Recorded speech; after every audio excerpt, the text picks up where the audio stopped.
अब हम लोग मेंडल्स लॉज ऑफ इनहेरिटेंस का जिक्र करेंगे जो एनसीईआरटी बुक में मेंशन है। जो पॉइंट्स उनको लाइन बाय लाइन डिस्कस करते हुए चलेंगे।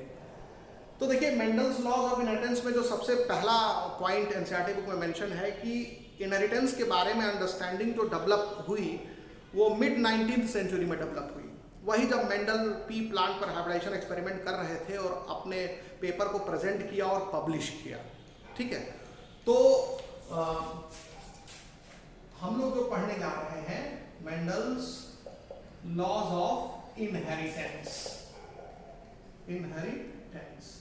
ठीक, तो मेंडल्स लॉज ऑफ इनहेरिटेंस में या एनसीईआरटी बुक में मेंशन है कि मेंडल ने 3 लॉज दिए थे। हालांकि खुद उनका कोई लॉ खुद का देना नहीं था, वो तो दूसरे साइंटिस्टों ने, रीडिस्कवरर ऑफ मेंडेलियन वर्क जिन्होंने किया, उन्होंने मेंडल्स के वर्क को, उनके जनरलाइजेशन को लॉ का रूप दिया।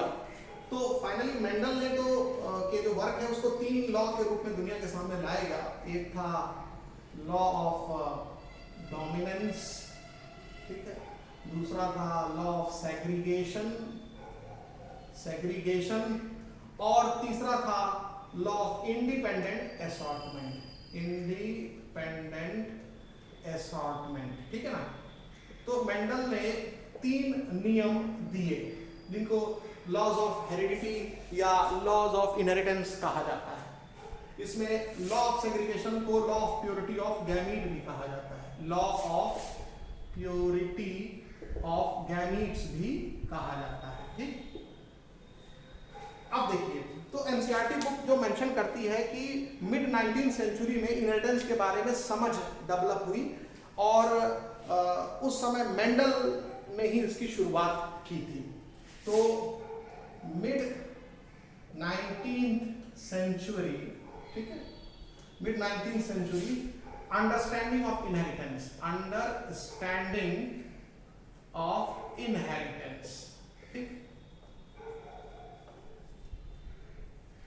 Through Mendel's work.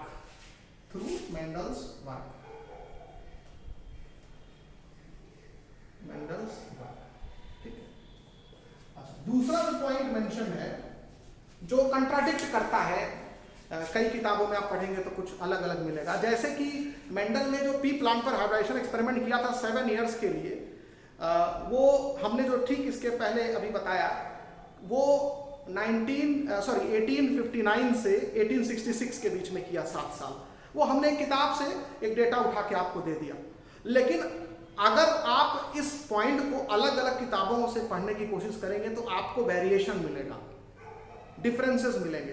10 में से 8 किताबें जो है वो उस डेटा को लिखती हैं जो एनसीईआरटी बुक में लिखा है। यानी मेंडल ने पी प्लांट पर हाइब्रिडाइजेशन एक्सपेरिमेंट जो किया 7 साल तक, वो किया 1856 से 1863 तक। तो यही डेटा जो है ज्यादा ऑथेंटिक है। डेटा देखिए, जो हमने अभी पहले जिक्र किया वो हमने किसी किताब से उठा के बता दिया, और उस किताब में अगर वो डेटा है तो वो उसको हम गलत ऐसे ही नहीं, मतलब उसको डिस्कार्ड नहीं कर देंगे, उसका भी कोई रेलेवेंट सोर्स होगा तभी वो लिख रहा है। और भी बहुत सारी किताबें हैं जिसमें 1-2 साल इधर उधर लिखा हुआ है, बट हमको मतलब है एग्जाम में मेरा आंसर जो है वो सही हो जाए। तो एनसीईआरटी बुक का ये पॉइंट को जब हमने कंपेयर किया तो ये ज्यादातर बुक्स में यही डेटा मिलेगा, तो आप भी यही डेटा याद रखिएगा। तो Mendel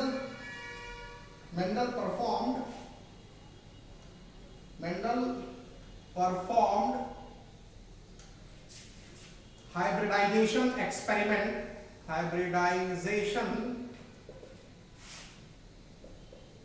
experiments on pea plant, garden pea plant, Pisum sativum, for 7 years from 1856 to 1863।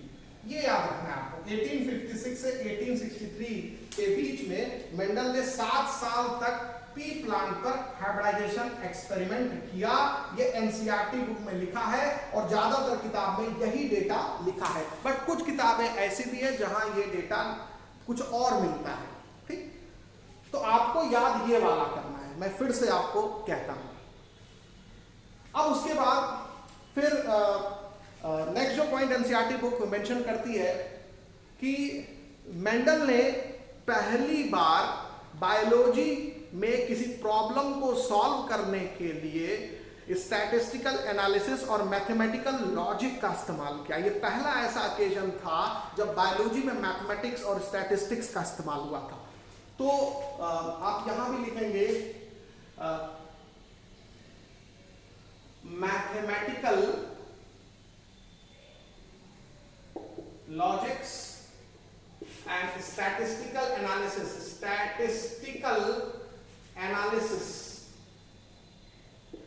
were first time used to solve problems in biology by Mendel। तो मेंडल जो थे इन्होंने मैथमेटिक्स और स्टैटिस्टिक्स को भी घुसाया बायोलॉजी में। तो mathematical logics and statistical analysis were first time used to solve problems in biology by Mendel. अपने डाटा को लोगों को समझाने के लिए उन्होंने मैथमेटिकल लॉजिक्स और स्टैटिस्टिकल एनालिसिस का सहारा लिया। उसके बाद जो नेक्स्ट पॉइंट एनसीईआरटी बुक लिखती है कि मेंडल ने अपना जो सैंपल साइज था वो लार्ज लिया, जिससे कि उनका जो इन्फरेंस था, उनका जो रिजल्ट था वो ज्यादा ऑथेंटिक था। ठीक है, आप कम सैंपल साइज लेकर के कोई परिणाम घोषित करते हैं तो उसमें गलतियों का चांस होता है, लेकिन अगर आपका सैंपल साइज ज्यादा होगा, ज्यादा प्रोजीनी को ऑब्जर्व करेंगे, क्रॉस किया और एक ही दो प्रोजीनी को देख करके रिजल्ट बता देते तो शायद उसमें गलतियां निकल आती। लेकिन उन्होंने बहुत सारी प्रोजीनी, हजारों की संख्या में, सैकड़ों की संख्या में प्रोजीनी को एक एक करके ऑब्जर्व किया, तब जा करके रिजल्ट या कंक्लूजन पर आए। तो मेंडल ने जो है लार्ज सैंपल साइज को यूज किया। तो लार्ज सैंपलिंग जो होगा, आप ध्यान रखेंगे, लार्ज सैंपलिंग साइज, ठीक है, की वजह से मोर ऑथेंटिक डाटा। तो उनका जो डाटा था या रिजल्ट जो था वो ज्यादा ऑथेंटिक था, क्योंकि जो सैंपल साइज था वो बड़ा था और अपने डाटा को समझाने के लिए, अपने डाटा तक पहुंचने के लिए वो मैथमेटिकल लॉजिक और स्टैटिस्टिकल एनालिसिस का इस्तेमाल किया था। तो इस वजह से भी उनका जो रिजल्ट था वो एक तरह से सही था और उसमें बहुत ज्यादा कमियां लोग नहीं निकाल पाए आगे भी चल करके। ठीक है, और फिर एक और चीज आप ध्यान रखेंगे कि मेंडल ने मटर के पौधे में जिन 7 कैरेक्टर्स की स्टडी की थी और हर कैरेक्टर के 1 पेयर कंट्रास्टिंग ट्रेट थे, यानी 2 कंट्रास्टिंग ट्रेट थे, तो टोटल मेंडल ने 14 कंट्रास्टिंग ट्रेट्स की स्टडी की थी और उन्होंने 14 प्योर लाइन मटर के पौधे, 14 ट्रू ब्रीडिंग या प्योर लाइन पी प्लांट्स को सेलेक्ट किया। तो मेंडल सेलेक्टेड 14 ट्रू ब्रीडिंग या प्योर लाइन पी प्लांट्स और उन्हीं के बीच में फिर वो क्रॉस कराते थे। तो Mendel selected 14 true breeding pure line pea plants for his hybridization experiment. Hybridization experiment. अब ये 14 true breeding pure line pea plant का क्या मतलब हुआ? इसका मतलब हुआ कि जैसे मान लो लेंथ एक कैरेक्टर है, तो लेंथ में 2 तरह की लेंथ हुई ना, टॉलनेस और ड्वार्फनेस। तो उन्होंने प्योर टॉल प्लांट एक प्रोड्यूस किया, प्योर ड्वार्फ प्लांट प्रोड्यूस किया। और वो ये भी ध्यान रखना, ये तो 14 true breeding pure line pea plants थे, ये सब आपस में सिर्फ एक ही कैरेक्टर में डिफरेंट थे, एक ही ट्रेट बस इनका डिफर करता था, बाकी सब चीज क्या था इनका सेम। जैसे मान लो अगर एक टॉल मटर का पौधा बनाया, एक ड्वार्फ मटर का पौधा उन्होंने तैयार किया प्योर लाइन से। प्योर लाइन का मतलब होता है जो लंबे समय तक सेल्फ पॉलिनेशन जिसमें हो रहा है, क्रॉस पॉलिनेशन नहीं होने दिया। तो एक जनरेशन सेल्फ पॉलिनेशन से आई, दूसरा जनरेशन भी उसकी सेल्फ पॉलिनेशन से आई, तीसरा जनरेशन भी सेल्फ पॉलिनेशन से आई, चौथा जनरेशन भी सेल्फ पॉलिनेशन से आई, पांचवा जनरेशन भी सेल्फ पॉलिनेशन से आई। तो जब बार बार सेल्फ पॉलिनेशन से कई जनरेशन बाद जो पौधा बनता है उसी को ट्रू ब्रीडिंग या प्योर प्लांट बोला जाता है। तो इस तरीके से मेंडल ने 14 ट्रू या प्योर ब्रीडिंग प्लांट को या ट्रू ब्रीडिंग प्लांट को प्रोड्यूस किया। और इन 14 प्लांट में अंतर सिर्फ जैसे एक कैरेक्टर को लेकर के होता था।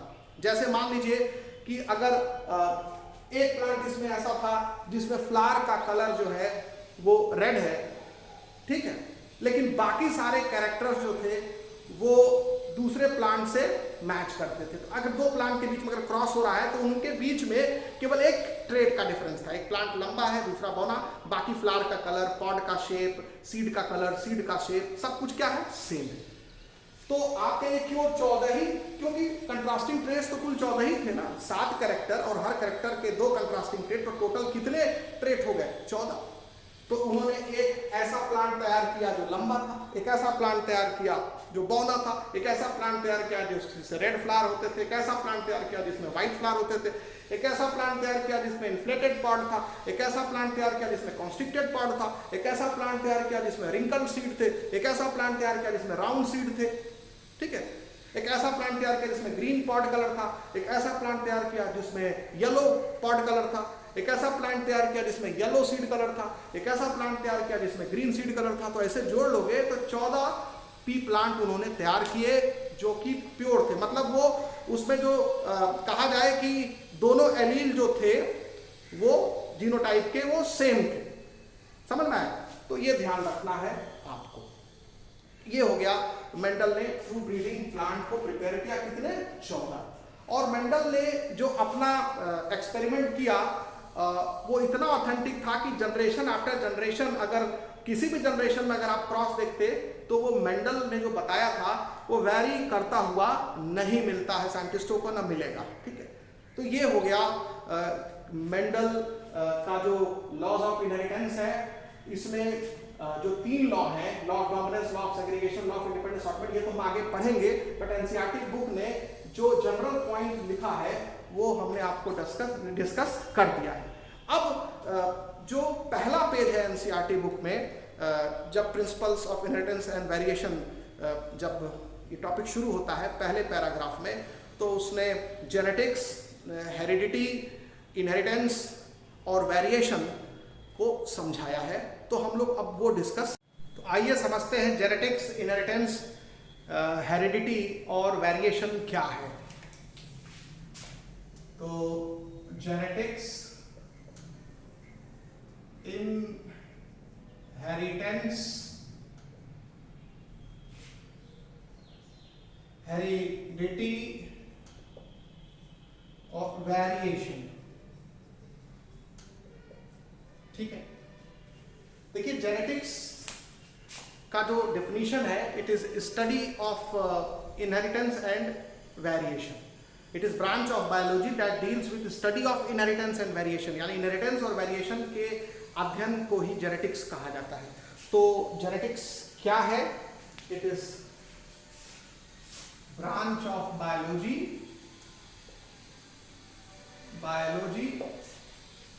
That deals with study of inheritance and variation, ठीक है। इनहेरिटेंस जो होता है आनुवांशिकी को कहते हैं, और वेरिएशन जो है वो विभिन्नताओं को कहा जाता है। अब जो एनसीईआरटी बुक शुरू करती है अपना पैराग्राफ, तो वो लिखती है कि क्या आप ये देख करके आश्चर्यचकित नहीं रह जाते कि हाथी का बच्चा हाथी ही होता है, कोई दूसरा एनिमल नहीं होता, या आम के बीज से केवल आम का ही पेड़ निकलता है, कोई दूसरा पेड़ नहीं निकलता, या फिर आपने कभी इस चीज को ध्यान दिया है कि जो प्रोजीनी होती है वो अपने पेरेंट से डिफरेंट होती है या सिमिलर होती है, या जो दो सिबलिंग्स होते हैं, मतलब ब्रदर एंड सिस्टर्स होते हैं, या दो सिस्टर्स होते हैं, या दो ब्रदर्स होते हैं, यानी जो सिबलिंग्स होते हैं उनमें सिमिलरिटी होती है कि डिफरेंसेस होते हैं। तो जब इन चारों तरह के प्रश्नों का जवाब आप ढूंढेंगे तो वो सारा जवाब आपको जेनेटिक्स में मिलेगा। इन सारे जवाबों को डील कौन करता है? जेनेटिक्स करता है। यानी ये जो कैरेक्टर्स जो पेरेंट्स अपने प्रोजीनी में जा रहे हैं, हाथी से हाथी के बच्चे में, या आम के बीज से जो आम का पेड़ निकल रहा है, या पेरेंट से जो प्रोजीनी बन रही है, या जो प्रोजीनी बनी है वो आपस में मैच कर रही है नहीं कर रही है, इन सभी चीजों का संबंध जीन्स से है। और जीन्स की स्टडी की जाती है जेनेटिक्स में, और जीन्स का एक जनरेशन से दूसरे जनरेशन में जाना, कैरेक्टर का एक जनरेशन से दूसरे जनरेशन में जाना, क्योंकि जीन्स ही है जो कैरेक्टर को डिसाइड करते हैं।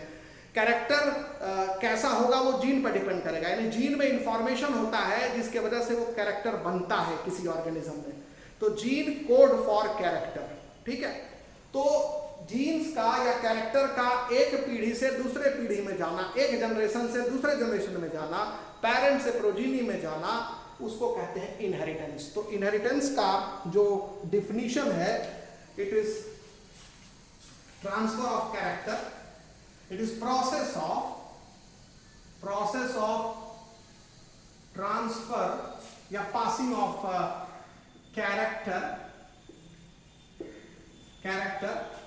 from one generation to another generation। लक्षणों का एक पीढ़ी से दूसरे पीढ़ी में जाना, इसी को इनहेरिटेंस कहा जाता है। तो यहां पर जो एक पीढ़ी है वो हो गई पेरेंट, और जो उससे दूसरी पीढ़ी बन रही है वो हो गई प्रोजीनी। तो पेरेंट से प्रोजीनी में कैरेक्टर का ट्रांसफर होना, कैरेक्टर का पासिंग होना from parent to progeny, from one generation to another generation, this is called inheritance, ठीक है। और हेरिडिटी क्या है? हेरिडिटी होता है प्रोजीनी को जो कुछ मिला है पेरेंट से, विरासत। जैसे एक पिता अपने बच्चे के लिए बहुत सारी संपत्ति छोड़ के जाता है, घर मकान दुकान सब छोड़ के जाता है, तो ये बच्चे को हेरिडिटी में मिला है। तो हेरिडिटी खाली बायोलॉजिकल टर्म नहीं है, ये सोशल हेरिडिटी भी होती है। संपत्ति मिलना क्या है? Social heredity. एक पिता अपने बेटे को जो कुछ देता है उसको विरासत बोलते हैं, ठीक है। यानी एक बेटा अपने पिता से बहुत कुछ विरासत में पाया रहता है। उसी तरह से बायोलॉजिकल हेरिडिटी, यहां पर हेरिडिटी की बात हो रही, बायोलॉजिकल हेरिडिटी है, यानी जो जीन्स मिला है एक प्रोजीनी को अपने पेरेंट्स से, वो जो प्रोसेस है, जीन मिलने का तरीका है, उसी को हेरिडिटी कहा जाता है। तो आप कहेंगे ये दोनों चीज तो सेम ही। हाँ, इनहेरिटेंस का मतलब है transfer of character from one generation to another, और हेरिडिटी क्या है? जो अदर जनरेशन है, यानी जो प्रोजीनी है, उसको जो चीज मिली है वो हेरिडिटी है। तो process of getting a character from parent by progeny is heredity. तो बिना इनहेरिटेंस के हेरिडिटी नहीं होगा। आप समझ में आ रहा है? इनहेरिटेंस जब ट्रांसफर का प्रोसेस ही नहीं होगा तो कैसे प्रोजीनी को कोई चीज मिलेगी? तो इनहेरिटेंस इज बेसिस, मतलब आपको ध्यान रखना पड़ेगा ऑफ हेरिडिटी। तो ये आपको ये ध्यान रखना पड़ेगा, बहुत ही इंपॉर्टेंट पॉइंट होता है। Inheritance is the basis of heredity. बिना इनहेरिटेंस के हेरिडिटी नहीं मिल सकती। तो what is heredity? It is process of obtaining या getting, it is process of obtaining character by progeny from parent, progeny from parent, यानी पेरेंट से progeny को जो कैरेक्टर मिलने का प्रोसेस होता है उसको हेरिडिटी कहते हैं। और ये प्रोसेस जो है वो ट्रांसफर से आता है। ट्रांसफर नहीं होगा तो उसको मिलेगा नहीं। तो बहुत नजदीकी डिफरेंस है, अंतर है लेकिन बहुत माइन्यूट अंतर है। इनहेरिटेंस बता रहा है कि कैरेक्टर जा रहा है, जाने को कैसे कैरेक्टर जाता है, ठीक। और हेरिडिटी बता रहा है कि कैसे कैरेक्टर आता है। तो जब तक कोई जाएगा नहीं तो आएगा कहाँ से? तो दोनों एक तरह से एक दूसरे के पूरक शब्द हैं। बल्कि कई किताबों में तो इनहेरिटेंस हेरिडिटी एक ही चीज लिखा हुआ है। लिटरल मीनिंग आप नेट पर खोजेंगे तो दोनों का सेम ही मिलेगा, लेकिन एक माइन्यूट फर्क है, दोनों शब्द में अंतर है, और वो अंतर हमने बता दिया। ये प्राप्त करने को, एक पुत्र द्वारा अपने पिता से प्राप्त करने को, एक प्रोजीनी द्वारा जो है अपने पेरेंट से प्राप्त करने वाले कैरेक्टर को कैसे वो प्राप्त कर रहा है और ये कैसे दे रहा है, ये दे रहा है और ये ले रहा है, तो ये अंतर है बस। तो यानी कि इनहेरिटेंस का it is basis of heredity, it is the basis of heredity. ठीक हो गया?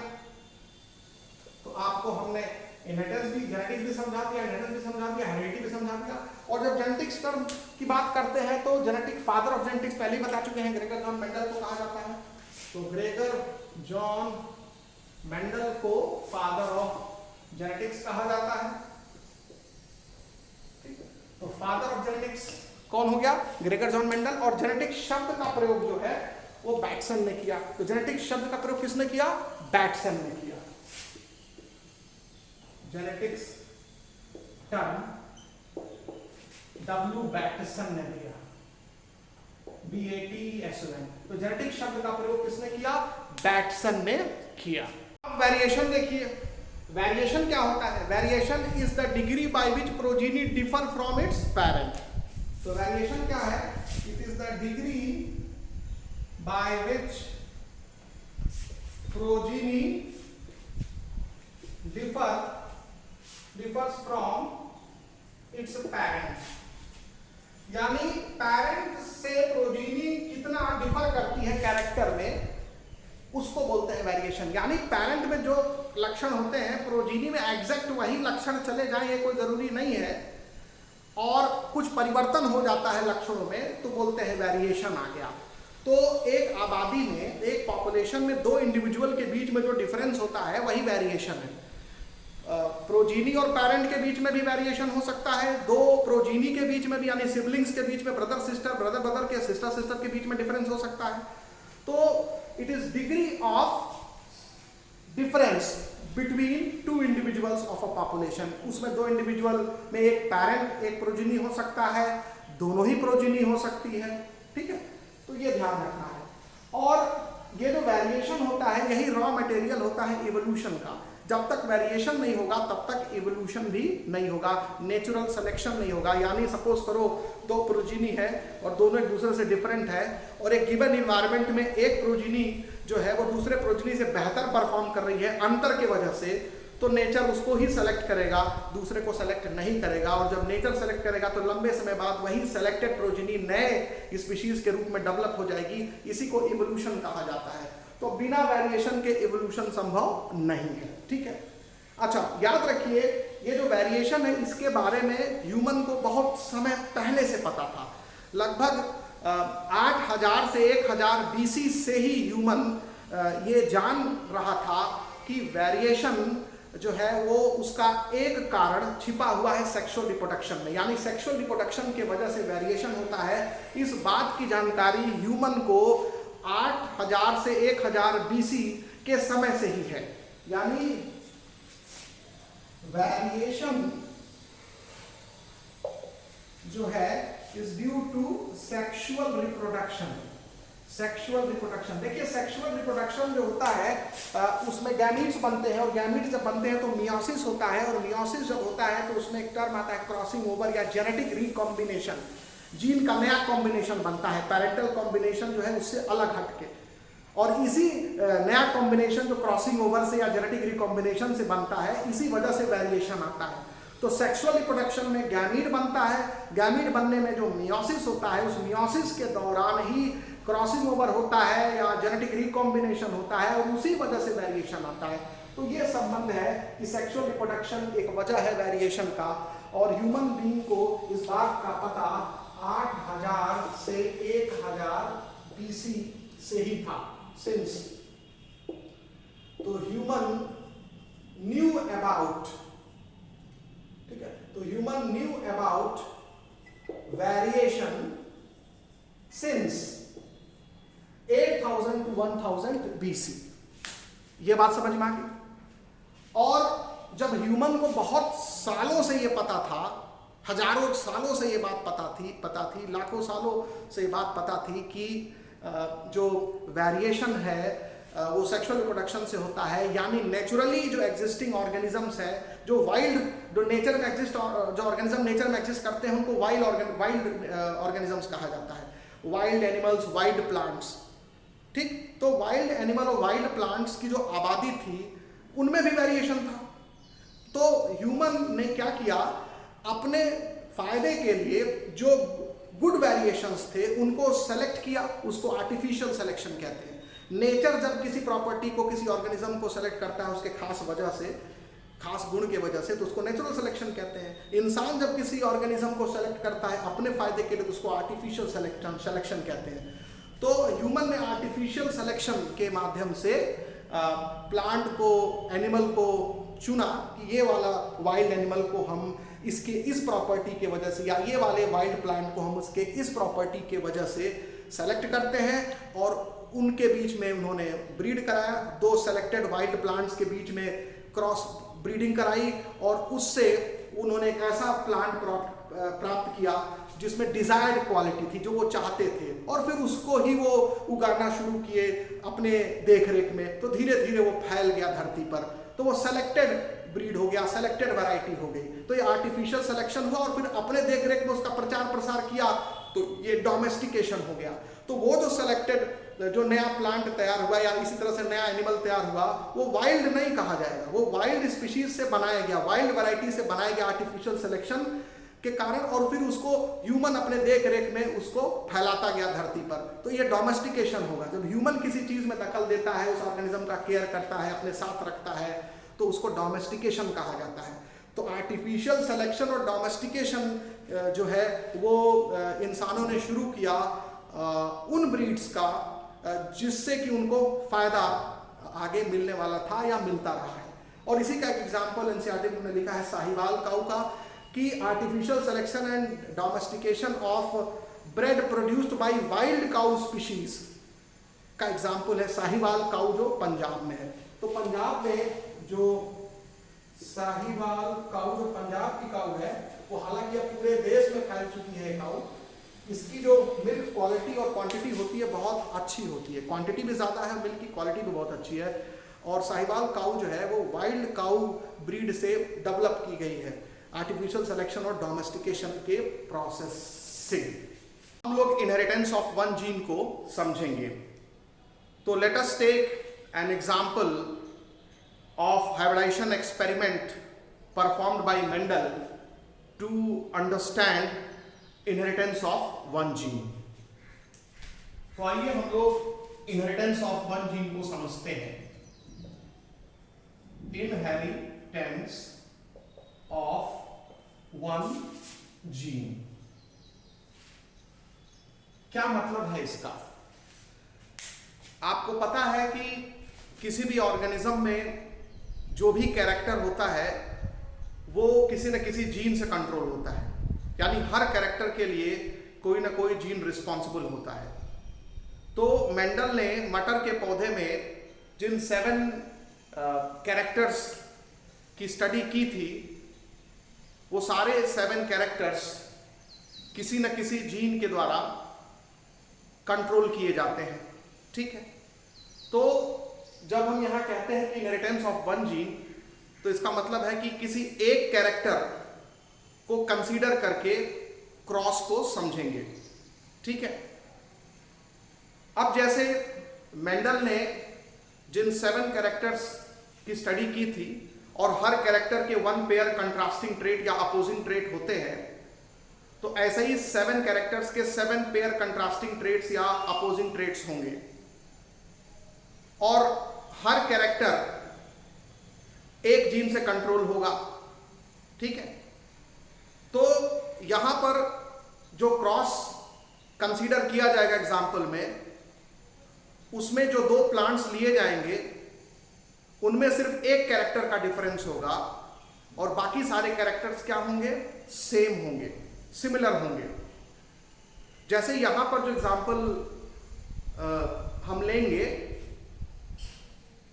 उसमें एक टॉल प्लांट का क्रॉस एक ड्वार्फ प्लांट से कराएंगे, ठीक है। अब यहां पर कैरेक्टर जो है वो लेंथ है, और लेंथ के बेसिस पर पी प्लांट दो तरह के होते हैं, टॉल एंड ड्वार्फ, ठीक है। तो टॉल और ड्वार्फ जो है वो अपोजिंग ट्रेट्स हो गए या कंट्रास्टिंग ट्रेट्स हो गए, और लेंथ क्या हो गया, कैरेक्टर हो गया। तो जब हम दो प्लांट्स लेंगे अपोजिंग ट्रेट्स वाले, तो इसका मतलब यह है कि बाकी सारे कैरेक्टर्स जो होंगे वो उन दोनों प्लांट्स में सेम होंगे, ठीक है। तो इसको कहते हैं मोनोहाइब्रिड क्रॉस, यानी मोनोहाइब्रिड क्रॉस वह क्रॉस होता है दो प्लांट के बीच में जिसमें दो प्लांट के बीच में सिर्फ एक कैरेक्टर का डिफरेंस होता है, ठीक है, और बाकी सारे कैरेक्टर्स क्या होते हैं, सेम होते हैं। तो इनहेरिटेंस ऑफ वन जीन में हम लोग मोनोहाइब्रिड क्रॉस को वास्तव में समझने की कोशिश करेंगे। अब देखिए मेंडल ने क्या किया कि एक टॉल प्लांट का क्रॉस एक ड्वार्फ प्लांट से कराया, ठीक है। तो एक पैरेंट टॉल है और दूसरा पैरेंट ड्वार्फ है,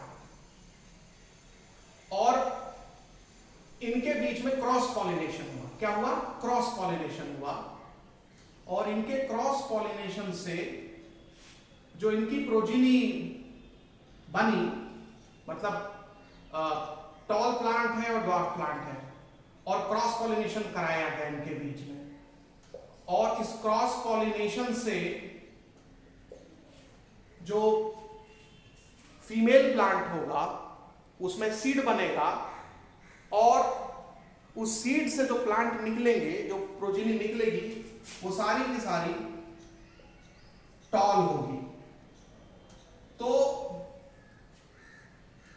ये जो टॉल प्लांट पैरेंट प्लांट है और ये जो डॉर्फ पैरेंट प्लांट है, इनके बीच में क्रॉस होने से जो इनकी प्रोजेनी होगी वो टॉल होगी, मतलब इन दोनों पैरेंट में से सिर्फ एक पैरेंट का कैरेक्टर आएगा और दूसरे पैरेंट का कैरेक्टर नहीं आएगा, ठीक। तो इसको बोला जाता है फर्स्ट फीलियल जनरेशन या फर्स्ट फीलियल प्रोजीनी। तो इसको F1 प्रोजीनी या F1 जनरेशन कहा जाता है, ठीक।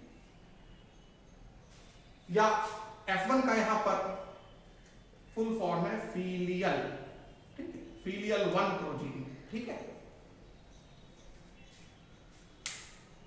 तो हमने क्या कहा कि जब एक टॉल प्लांट का क्रॉस पॉलिनेशन एक ड्वार्फ प्लांट के साथ कराया जाता है, तो F1 जनरेशन में, यानी इनकी जो पहली प्रोजीनी होती है पहले जनरेशन की, वो टॉल होती है, यानी इसमें सिर्फ एक पैरेंट का कैरेक्टर एक्सप्रेस होता है और दूसरे पैरेंट का कैरेक्टर एक्सप्रेस नहीं होता है। ये मेंडल की फाइंडिंग थी, ठीक है।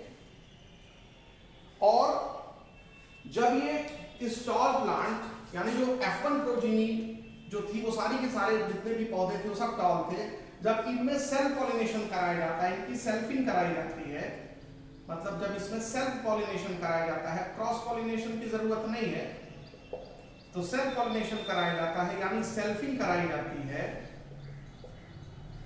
तो इसमें कुछ प्लांट टॉल बनते हैं और कुछ प्लांट ड्वार्फ बनते हैं, ठीक। तो कुछ प्लांट टॉल प्रोड्यूस होते हैं और कुछ प्लांट ड्वार्फ प्रोड्यूस होते हैं, और ये अब सेकंड जनरेशन हो गया। ये फर्स्ट जनरेशन था, अब ये क्या है, सेकंड जनरेशन की प्रोजीनी है, तो इसको F2 प्रोजीनी कहेंगे, फीलियल 2 प्रोजीनी कहेंगे। तो आप इसको F2 प्रोजीनी कहेंगे, ठीक है, या F2 जनरेशन कहेंगे या फीलियल 2 प्रोजीनी कहेंगे। देखिए फीलियल शब्द जो है वो एनसीईआरटी बुक में नहीं लिखा है कि कहां से आया है। फीलियल शब्द लैटिन के फिलस से डिराइव्ड है और जिसका मतलब होता है सन। सन मतलब बेटा, पुत्र। तो पुत्र जो है वो बाप का अगला जनरेशन ही तो होता है। तो फीलियल मतलब जो है वो पुत्र या बेटा, लैटिनाइज्ड वर्ड है ये, ठीक है, लैटिन से लिया गया ये शब्द है फीलियल। तो यही क्रॉस जो है मेंडल ने ऑब्जर्व किया, यही रिजल्ट मेंडल ने ऑब्जर्व किया। F1 जनरेशन में सारे प्लांट टॉल और F2 जनरेशन में कुछ प्लांट टॉल है, कुछ प्लांट ड्वार्फ है। मतलब कि ये जो दोनों पेरेंट थे, एक टॉल एक ड्वार्फ, जब इनकी पहली प्रोजीनी आई तो उसमें सिर्फ एक पेरेंटल कैरेक्टर ही एक्सप्रेस हुआ, दूसरा पेरेंटल कैरेक्टर एक्सप्रेस नहीं हुआ, ठीक है। और जब F2 जनरेशन बना इसका, और F2 जनरेशन कैसे बनता है, जो F1 प्रोजीनी होती है उसमें सेल्फिंग कराई जाती है, मतलब उनमें सेल्फ पॉलिनेशन कराया जाता है, तो F2 जनरेशन आता है। तो F2 जनरेशन में दोनों पेरेंट के कैरेक्टर्स एक्सप्रेस होते हैं, कुछ में टॉल का एक्सप्रेशन होता है, कुछ में ड्वार्फनेस का एक्सप्रेशन होता है, ठीक है। यानी एक पेरेंट एक्सप्रेशन कुछ में किसी में होता है और दूसरे पेरेंट का एक्सप्रेशन दूसरे प्रोजीनी में होता है। लेकिन यहां पर आप देखेंगे कि जो कैरेक्टर है उसकी ब्लेंडिंग नहीं होती है। ऐसा नहीं है कि टॉल और ड्वार्फ का क्रॉस होगा तो उनकी जो प्रोजीनी होगी उसमें उन दोनों का इंटरमीडिएट कैरेक्टर आएगा। There is no blending of character या नो ब्लेंडिंग ऑफ ट्रेट, यानी कि टॉल एक ट्रेट है, ड्वार्फ एक ट्रेट है, और ये लेंथ नाम के कैरेक्टर के दो टाइप्स हैं। तो यहां पर दोनों ट्रेट की ब्लेंडिंग नहीं हो रही है कि इनके बीच का कोई इंटरमीडिएट आ जाए, ठीक है, इंटरमीडिएट लंबाई वाला कोई प्लांट आ जाए। तो यहां पर ब्लेंडिंग भी नहीं देखी गई मेंडल के द्वारा। तो no blending of trait, no blending of traits. तो मेंडल ने ट्रेट्स की कोई ब्लेंडिंग यहां पर नहीं देखी। तो एक बार फिर से आप इसको ध्यान से समझ लीजिए कि जो F1 प्रोजीनी होती है, इस F1 प्रोजीनी में केवल एक ही पेरेंट का जो ट्रेट होता है वो एक्सप्रेस होता है, ठीक है। Trait of only one parent is expressed, only one parent is expressed, ठीक। ये फाइंडिंग्स रही हैं मेंडल की F1 प्रोजीनी में। तो आप देख रहे हैं कि एक पेरेंट टॉल है, एक पेरेंट ड्वार्फ है, और दोनों में से उन दोनों के क्रॉस पॉलिनेशन से जो प्रोजीनी आई है उसमें सिर्फ एक ही पेरेंट का ट्रेट एक्सप्रेस हो रहा है। और जब F2 प्रोजीनी बनती है, F2 प्रोजीनी बनती है F1 प्रोजीनी के सेल्फ पॉलिनेशन से, सेल्फिंग से, तो F2 प्रोजीनी में आप देखेंगे कि कुछ प्रोजीनी ऐसी भी होती है जिसमें जो दूसरा पेरेंट था उसके ट्रेट भी एक्सप्रेस हो जाते हैं, और वो ट्रेट F1 प्रोजीनी में एक्सप्रेस नहीं हुए थे। तो इसमें traits of both parents are expressed, traits of both parents are expressed, ठीक है। तो दोनों ही पेरेंट्स के ट्रेट एक्सप्रेस हो जाते हैं, ठीक है, एक्सप्रेशन हो जाता है। एक और चीज मेंडल ने यहां ऑब्जर्व किया कि F2 प्रोजीनी में जितने भी इंडिविजुअल्स थे उसमें जो टॉल वाला इंडिविजुअल था, टॉल इंडिविजुअल्स थे, टॉल प्रोजीनी थी, उनकी संख्या ज्यादा थी, और जो ड्वार्फ इंडिविजुअल्स थे उनकी संख्या कम थी। और मतलब एक तरह से कहा जाए तो ये 3:1 रेशियो में ये बने थे। तो ये रेशियो भी बहुत इंपॉर्टेंट है, ये आपको ध्यान रखना पड़ेगा, ठीक है। तो 3:1 रेशियो में ये बने थे, यानी अगर 4 प्लांट बने होंगे F2 जनरेशन में तो 4 में से 3 प्लांट टॉल थे और 4 में से 1 प्लांट क्या थे, ड्वार्फ थे। अगर 8 प्लांट बने होंगे तो 8 में से 6 प्लांट टॉल थे और 2 प्लांट ड्वार्फ थे। तो रेशियो जो था वो फिक्स था, वो 3:1। वो जितने बार भी उन्होंने ये एक्सपेरिमेंट को दोहराया तो F2 जनरेशन में जो टॉल और ड्वार्फ का रेशियो था ऑलमोस्ट क्या रहा, सेम रहा, 3:1 रहा। अब यहां एक चीज और आपको समझा दें कि जब पेरेंट प्लांट लिए जाते हैं और उनमें क्रॉस पॉलिनेशन किया जाता है जैसा कि मेंडल ने किया था, तो उसमें एक प्लांट को मेल कंसीडर किया जाता है और दूसरे प्लांट को फीमेल कंसीडर किया जाता है, ठीक है। तो मान लेते हैं जो ड्वार्फ प्लांट जो था उसको फीमेल कंसीडर किया गया और जो टॉल प्लांट था उसको मेल कंसीडर किया गया, और केवल कंसीडर ही नहीं किया गया, उसको बनाया गया ऐसे। अब आप कहेंगे किसी प्लांट को मेल और फीमेल कैसे बना सकते हैं अगर वो ओरिजिनली मेल फीमेल नहीं है? तो ये तो बड़ा आसान तरीका है। जैसे मटर का पौधा होता है, मटर, चूंकि मटर पर ही एक्सपेरिमेंट है, गार्डन पी पर एक्सपेरिमेंट है, पाइजम सटाइवम पर। तो इसमें आपको ध्यान रखना है कि जो मटर का पौधा होता है वो बाइसेक्सुअल फ्लावर प्रोड्यूस करता है। तो जो पी प्लांट है वो बाइसेक्सुअल फ्लावर प्रोड्यूस करता है। पी प्लांट में बाइसेक्सुअल फ्लावर होते हैं, ठीक है, बाइसेक्सुअल फ्लावर्स होते हैं। अब ये जो इसमें बाइसेक्सुअल फ्लावर्स होते हैं पी प्लांट में, इसमें तो इसका मतलब होगा कि इसमें पिस्टिल भी होगा और इसमें स्टैमेंस भी होंगे, ठीक है। तो जिस प्लांट को अगर हमको मेल बनाना है तो उसमें क्या करेंगे, उस फ्लावर को एज इट इज रहने देंगे और इससे पॉलन ग्रेन ले करके जिस प्लांट को हमको फीमेल कंसीडर करना है उस प्लांट में केवल पिस्टिल रहने देंगे और इसमें से एंथर को रिमूव कर देंगे, एंथर को या स्टैमेन कह लीजिए, क्योंकि आप स्टैमेन का जो, क्योंकि एंथर में पॉलन ग्रेन बनता है तो आप काट दीजिए, एंथर को रिमूव कर दीजिए। तो एंथर या स्टैमेन रिमूव कर देंगे तो only pistil is left in the flower, only pistil, sex organ में ओनली पिस्टिल इज लेफ्ट, और इसी में एग होता है। आप को लाइफ साइकिल ऑफ एंजियोस्पर्म में पढ़ाया जाए कि ओवरी होगी, ओवरी के अंदर जो है ओव्यूल होगा, ओव्यूल के अंदर एम्ब्रियो सैक बनता है और एम्ब्रियो सैक के अंदर एग होता है। तो ये एग, तो जिस फ्लावर में एंथर को रिमूव कर दिया जाएगा, केवल पिस्टिल ही रहेगा, तो उसको हम फीमेल फ्लावर कंसीडर कर लेंगे। और जिस फ्लावर में पिस्टिल और स्टैमेन दोनों को रहने दिया जाएगा, यानी कि एक तरह से वो flower source of pollen grain का काम करेगा, तो उसको हम मेल फ्लावर कंसीडर करेंगे, ठीक है। तो मेल फ्लावर और फीमेल फ्लावर को कैसे बनाया जाता है वो समझ में आ गया। अब यहां पर जो टॉल प्लांट था, तो टॉल प्लांट जो था उसको हमने मेल कंसीडर किया, मतलब क्यों मेल्स कंसीडर किया, क्योंकि ये सोर्स ऑफ पॉलन ग्रेन था, तो इसको मेल कंसीडर कर रहे हैं because it is source of pollen grain, source of pollen grain. तो इससे पॉलन ग्रेन लेकर इस प्लांट के पिस्टिल पर छिड़क दिया गया।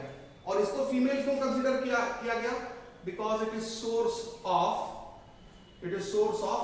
एग। तो जो भी प्लांट सोर्स ऑफ एग होगा, ठीक है,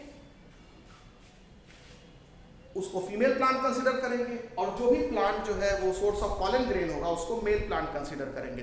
तो मटर का 2 पौधा लिया, एक बौना पौधा और एक लंबा पौधा।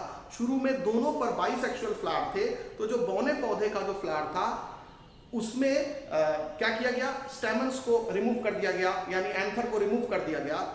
इसको बोलते हैं इमैस्कुलेशन। तो मेंडल ने इमैस्कुलेशन कर दिया, तो वो जो बौना पौधा हो गया वो फीमेल कंसीडर कर दिया गया, क्योंकि अब उसमें पॉलन ग्रेन उसके फूल में नहीं बनेंगे। और उसकी पिस्टिल को जो है वो ढक दिया गया ताकि कहीं अनवांटेड पॉलन ग्रेन्स आकर के ना उसके ऊपर गिर जाएं। बैगिंग, प्लांट हाइब्रिडाइजेशन एक्सपेरिमेंट में इमैस्कुलेशन और बैगिंग 2 प्रोसेस होता है, आपको लाइफ साइकिल ऑफ एंजियोस्पर्म में पढ़ाया जा चुका है। और जो मेल प्लांट था, जो टॉल प्लांट था, उसको अगर मेल प्लांट बनाना है तो कुछ नहीं करेंगे, बस उससे पॉलन ग्रेन लेकर के हम ड्वार्फ प्लांट जो फीमेल प्लांट है उसके पिस्टिल, उसके फ्लावर के पिस्टिल पर गिरा देंगे। तो आपको यह समझ में आ गया होगा कि क्रॉस पॉलिनेशन जब मेंडल ने किया तो कैसे किया। तो जिस भी पेरेंट को मेल बनाना होगा उसका पॉलन ग्रेन लेना होगा, और जिस भी पेरेंट को फीमेल बनाना होगा उसमें स्टेमन्स को, उसके फ्लावर से स्टेमन्स को काट के हटा देंगे, एंथर को काट के हटा देंगे, ताकि वो सिर्फ एग प्रोवाइड करे। और जो सीड बनेगा वो फीमेल प्लांट में ही बनेगा। किसमें बनेगा? फीमेल प्लांट में। तो अगर यहाँ इसको मेल प्लांट कंसीडर कर रहे हैं, इसको फीमेल प्लांट कंसीडर कर रहे हैं, तो जो सीड हमको ऑब्टेन होगा वो ड्वार्फ प्लांट से ऑब्टेन होगा, ठीक। और सीड जब ड्वार्फ प्लांट से ऑब्टेन होगा तो उस सीड से जो प्रोजीनी निकलेगी वो क्या निकलेगी? टॉल प्रोजीनी निकलेगी, ठीक है। और यदि हम रेसिप्रोकल क्रॉस करते हैं, रेसिप्रोकल क्रॉस का मतलब होता है कि नहीं हम जो है ड्वार्फ प्लांट को मेल कंसीडर करेंगे और टॉल प्लांट को फीमेल कंसीडर करेंगे। तो जब आप ड्वार्फ प्लांट को मेल कंसीडर करेंगे तो फिर इसका मतलब हो गया कि ड्वार्फ प्लांट में आप कोई इमैस्कुलेशन नहीं करेंगे, वो सोर्स ऑफ पॉलन ग्रेन हो जाएगा। और जो टॉल प्लांट है उसको अगर आप फीमेल कंसीडर करना चाहते हैं, फीमेल बनाना चाहते हैं, तो उसमें इमैस्कुलेशन कर दीजिए, एंथर को रिमूव कर दीजिए और ये सोर्स ऑफ एग हो जाएगा।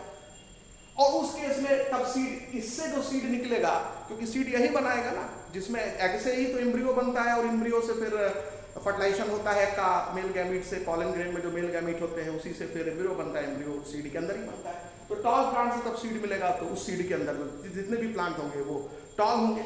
तो मेरे कहने का मतलब क्या है, ध्यान से ऑब्जर्व करिए। चाहे आप टॉल प्लांट को, ठीक है, मेल बनाइए और ड्वार्फ प्लांट को फीमेल बनाइए, इन दोनों का जब भी क्रॉस पॉलिनेशन होगा तो F1 प्रोजीनी टॉल होगी। या फिर आप टॉल प्लांट को फीमेल बनाइए और ड्वार्फ प्लांट को मेल बनाइए, दोनों ही केस में जो रिजल्ट होगा वो सेम होगा। तो ये चीज ध्यान रखना है। फिर से सुन लीजिए, यहां पर टॉल प्लांट में, tall plant source of pollen grain है और dwarf plant source of egg है, तो F1 प्रोजीनी तब भी टॉल है। और यहां पर tall plant source of egg है और dwarf plant source of pollen grain है, तब भी प्रोजीनी क्या है, सेम है, यानी टॉल है। तो ये जो आप देख रहे हैं इसको रेसिप्रोकल क्रॉस कहा जाता है। क्या कहा जाता है, रेसिप्रोकल क्रॉस। ठीक है, यानी एक बार जो कैरेक्टर मेल से एसोसिएटेड है और जो कैरेक्टर फीमेल से एसोसिएटेड है, उन कैरेक्टर से, उन ट्रेड्स को अदला बदली कर लीजिए। यहां पर आप देख रहे हैं मेल टॉल है और फीमेल ड्वार्फ है, या आप इसको जो है मेल को ड्वार्फ कर दीजिए और फीमेल को टॉल कर दीजिए, मतलब टॉल फीमेल हो जाए, तो भी रिजल्ट वही रहेगा। तो रेसिप्रोकल क्रॉस का रिजल्ट क्या होता है, सेम होता है। तो इशू ये नहीं है कि आपने किसको मेल बनाया किसको फीमेल बनाया, किसी को मेल बनाइए किसी को फीमेल बनाइए, जो रिजल्ट होगा वो ऐसे ही आएगा। और ये ध्यान रखेंगे, ये तो सिर्फ एक कैरेक्टर के दो अपोजिंग ट्रेट्स को कंसीडर करके ये क्रॉस दिखाया गया। यहाँ पर जो कैरेक्टर लिया गया वो लेंथ था और जो दो अपोजिंग ट्रेट थे वो टॉल और ड्वार्फ थे। ऐसे ही बाकी जो 6 कैरेक्टर्स थे, बारी बारी मेंडल ने सबको ऑब्जर्व किया, फ्लावर कलर को कंसीडर किया, वायलेट और व्हाइट फ्लावर कलर का जब क्रॉस कराया तो फिर उनको फ्लावर कलर में फिर F1 प्रोजीनी में सारे प्लांट वायलेट मिले। और फिर जब इनका F2 प्रोजीनी बनाया सेल्फ पॉलिनेशन से, तो 3:1 के रेशियो में वायलेट और व्हाइट फ्लावर वाले प्रोजीनी बने। तो ये जो रिजल्ट आपको दिख रहा है, ये सारे कैरेक्टर्स के बारे में मेंडल ने ऑब्जर्व किया था। ये नहीं कि सिर्फ लेंथ को ही कंसीडर किया तभी ये रिजल्ट मिला। उन्होंने फ्लावर कलर को लेकर के जब ये क्रॉस कराया तब भी सेम पैटर्न देखा। उन्होंने जब फ्लावर पोजीशन को देख करके जब ये काम किया तब भी यही रिजल्ट ऑब्टेन किया। उन्होंने पॉड कलर को, पॉड शेप को, सीड शेप को, सीड कलर को, मतलब सारे कैरेक्टर्स जो मेंडल ने स्टडी किए थे 7, और उनके जो कंट्रास्टिंग ट्रेट्स थे उन सबको उन्होंने इसी तरीके से एक्सपेरिमेंट परफॉर्म करके सेम रिजल्ट ऑब्टेन किए। Based on these observations, Mendel proposed that something passes from parent generation to progeny through gametes।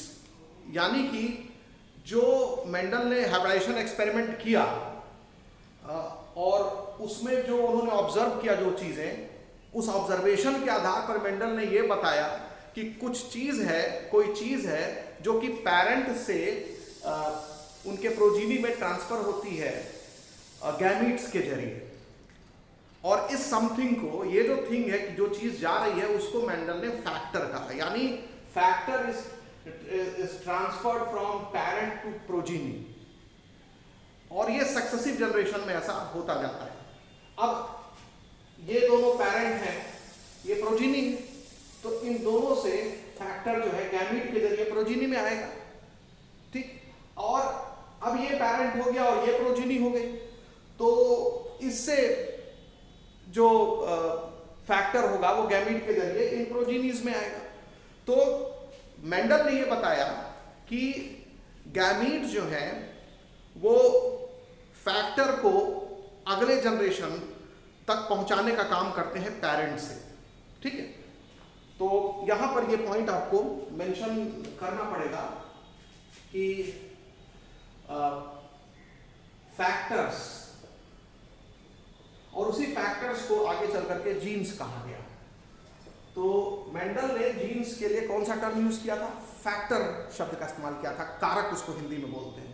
एक कारक है जो कि पेरेंट से प्रोजीनी में जाता है गैमीट्स के जरिए।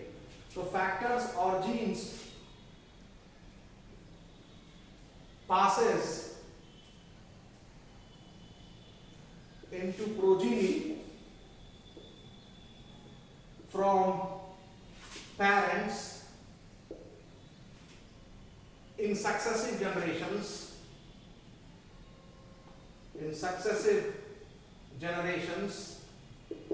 through gametes, ठीक। तो फैक्टर्स या जीन्स पेरेंट से प्रोजीनी में जाते हैं हर सक्सेसिव जनरेशन में गैमीट के माध्यम से। ये पॉइंट मेंडल ने दुनिया के सामने रखा। अब इसका मतलब ये हुआ कि फैक्टर क्या है ये समझना है, जीन्स क्या है ये समझना है। तो जीन्स जो होते हैं उनमें इंफॉर्मेशन रहता है। Genes contain information for expression of particular trait in progeny, ठीक है, या किसी भी ऑर्गेनिज्म में। तो जीन्स क्या होते हैं? तो जीन्स या factors contain information for expression of traits in organism। तो किसी भी ऑर्गेनिज्म में जो ट्रेट का या किसी कैरेक्टर का एक्सप्रेशन होता है उसकी इंफॉर्मेशन जीन्स या फैक्टर में ही निहित होती है। तो एक तरह से कहा जाए तो जीन्स जो होते हैं वो यूनिट ऑफ इनहेरिटेंस है। हर जीन एक कैरेक्टर या एक ट्रेट को एक्सप्रेस कराने में हेल्प करता है। तो इसलिए वो और एक जनरेशन से दूसरे जनरेशन में जीन्स जो है वो इस इंफॉर्मेशन को लेके जाता है। तो इनहेरिटेंस का यूनिट क्या है? जीन्स। तो जीन्स जो है वो यूनिट ऑफ इनहेरिटेंस है, ठीक है। तो genes are unit of inheritance. तो genes are unit of inheritance. तो मेंडल का जो ऑब्जर्वेशन के आधार पर जो वो चीजें निकाल के लाए वो ये चीजें थी। तो एक बार फिर सुन ले, मेंडल ने कौन सा टर्म यूज किया था जीन्स के लिए? फैक्टर शब्द का इस्तेमाल किया था। और उन्होंने बताया था कि something that passes from parent to progeny is called factor, और ये गैमीट के जरिए पास होता है और गैमीट बनता है सेक्सुअल रिप्रोडक्शन। और दूसरा चीज की जीन्स या इस फैक्टर में होता क्या है? तो इसमें इंफॉर्मेशन होता है किसी भी कैरेक्टर या ट्रेट के एक्सप्रेशन का, ठीक। यानी कि एक प्लांट ड्वार्फ है वो जीन्स के वजह से, उसमें उस तरह का जीन्स है। एक प्लांट टॉल है क्योंकि उसमें उस तरह का जीन्स है, टॉलनेस के लिए रिस्पॉन्सिबल जीन है। ड्वार्फ प्लांट में ड्वार्फनेस के लिए रिस्पॉन्सिबल जीन है, ठीक है। और जीन्स क्या होते हैं? ये यूनिट ऑफ इनहेरिटेंस होते हैं। अच्छा, एक चीज और फिर यहां पर आपको ध्यान रखना होगा कि एलील शब्द भी आता है जीन के साथ साथ। जब कोई gene a pair of contrasting trait को एक्सप्रेस करता है तो उसको एलील कहा जाता है, ये अकॉर्डिंग टू एनसीईआरटी बुक। तो यहां पर ध्यान रखेंगे, genes which code for a pair of contrasting traits, genes which code for a pair of contrasting traits are known as alleles. Genes which code for a pair of contrasting traits a pair of opposing traits या contrasting traits are known as alleles, known as alleles। तो इसका मतलब gene और allele एक ही चीज है इस definition के हिसाब से, लेकिन इसमें एक चीज छिपी हुई है कि वो जीन्स जो कि अ पेयर ऑफ कंट्रास्टिंग ट्रेट के लिए कोड करते हैं उनको एलील कहा जाता है। यानी एलील शब्द तभी जीन के लिए अप्लाई होगा जब वो एक से ज्यादा ट्रेट के एक्सप्रेशन के लिए जिम्मेदार होगा। ठीक, एक से ज्यादा ट्रेट के एक्सप्रेशन के लिए जिम्मेदार होगा, तब आप जीन्स को एलील शब्द से नवाजेंगे, ऐसे समझिए। इसको अभी हम और क्लियर करते हैं। ये एनसीईआरटी का डिफिनीशन है। मतलब ये हुआ कि जीन सेम है, उसके फॉर्म अलग अलग है। जैसे मान लीजिए लंबाई का जीन है, तो लंबाई का जीन दो तरह का होगा। एक फॉर्म या एक तरह उसका टॉलनेस के लिए रिस्पॉन्सिबल होगा और दूसरा तरह उसका ड्वार्फनेस के लिए रिस्पॉन्सिबल होगा। तो ये जो दो फॉर्म होंगे एक ही जीन के, उनको एलील कहा जाएगा। तो इसी को कहते हैं कि slightly different form of a genes are called alleles and each allele is responsible for a trait. ठीक है, तो आप क्या कहेंगे, एक और सरल शब्दों में जो एलील का डेफिनेशन है, alternate forms of a gene, alternate forms of a gene are called alleles, are called alleles। ठीक है, किसी जीन के अल्टरनेट फॉर्म्स को एलील्स कहा जाता है। ठीक है, अब जैसे जीन फॉर लेंथ के दो एलीलिक फॉर्म्स होंगे, यानी जीन फॉर लेंथ के दो एलील्स होंगे। एक एलील टॉलनेस के लिए रिस्पॉन्सिबल होगा और एक एलील ड्वार्फनेस के लिए रिस्पॉन्सिबल होगा। ठीक है, तो आप यहां लिख सकते हैं जीन, एग्जाम्पल मैं दे रहा हूं, example, gene for length exists in two allelic forms, two allelic forms या two alleles लिख सकते हैं, two allelic forms। ठीक है, पहला होगा एलील फॉर टॉलनेस और दूसरा होगा एलील फॉर ड्वार्फनेस, ड्वार्फनेस। ऐसे समझ लीजिए कि आप हैं जीन, और जब आप लाल टोपी पहन के निकलते हैं घर से, तो आप एक एलीलिक फॉर्म को रिप्रेजेंट कर रहे हैं, अपने एक रूप को रिप्रेजेंट कर रहे हैं। और आप जब पीली टोपी पहन के घर से बाहर निकलते हैं, तो आप अपने दूसरे फॉर्म को रिप्रेजेंट कर रहे हैं। तो जिस समय आप पीली टोपी धारण किए हुए हैं, तो आपका रूप कुछ अलग दिख रहा होगा, और जिस समय आप लाल टोपी धारण किए होंगे, आपका रूप कुछ अलग दिख रहा होगा। लेकिन दोनों ही केस में ओरिजिनली आप तो वही है ना। लाल टोपी और पीली टोपी का बस फर्क है, बेसिकली आप तो है सेम। तो इसलिए जीन जो कि किसी कैरेक्टर को कंट्रोल करता है, और उसके जो किसी कैरेक्टर के जो अल्टरनेट ट्रेट्स होते हैं, कंट्रास्टिंग ट्रेट्स होते हैं, वो उसी जीन के स्लाइट दोनों फॉर्म में थोड़ा सा डिफरेंस बस आ जाता है और वो ट्रेट एक्सप्रेस हो जाता है। तो किसी जीन के अल्टरनेट फॉर्म्स को एलील कहा जाता है। तो एलील क्या है? वही जीन है। आपने जब लाल टोपी पहन लिया तो अब आप एलील कहे जाएंगे, आपने जब पीली टोपी पहन ली तो आप एलील कहे जाएंगे, और आपके पास जब तक लाल और पीली टोपी नहीं है तब आपको एलील नहीं बोला जाएगा, तब आपको जीन ही बोला जाएगा। तो आप समझ में आया, एक जीन को कब तक जीन बोलेंगे जब तक कोई अल्टरनेटिव ना आ जाए ट्रेट्स के। मान लो मटर के सारे पौधे जो दुनिया में है वो एक ही हाइट के होते, एक ही लेंथ के होते। मान लो सारे मटर के पौधे दुनिया में 2 मीटर के होते, टॉलनेस और ड्वार्फनेस जैसी कोई चीज ही आप ऑब्जर्व नहीं करते, तो वहां एलील शब्द नहीं आएगा, तब सीधे बोलते हैं कि gene for tallness, gene for height, gene for height, gene for height. लेकिन जब दुनिया में दो तरह के पौधे आ गए, आपके सामने दो विकल्प आ गए, तो यानी जो जीन फॉर हाइट था पहले, क्योंकि सारे मटर के पौधे एक जैसे थे, तो किसी न किसी जीन की वजह से वो हाइट आई होगी, सबकी 2-2 मीटर, 2-2 मीटर, 2-2 मीटर।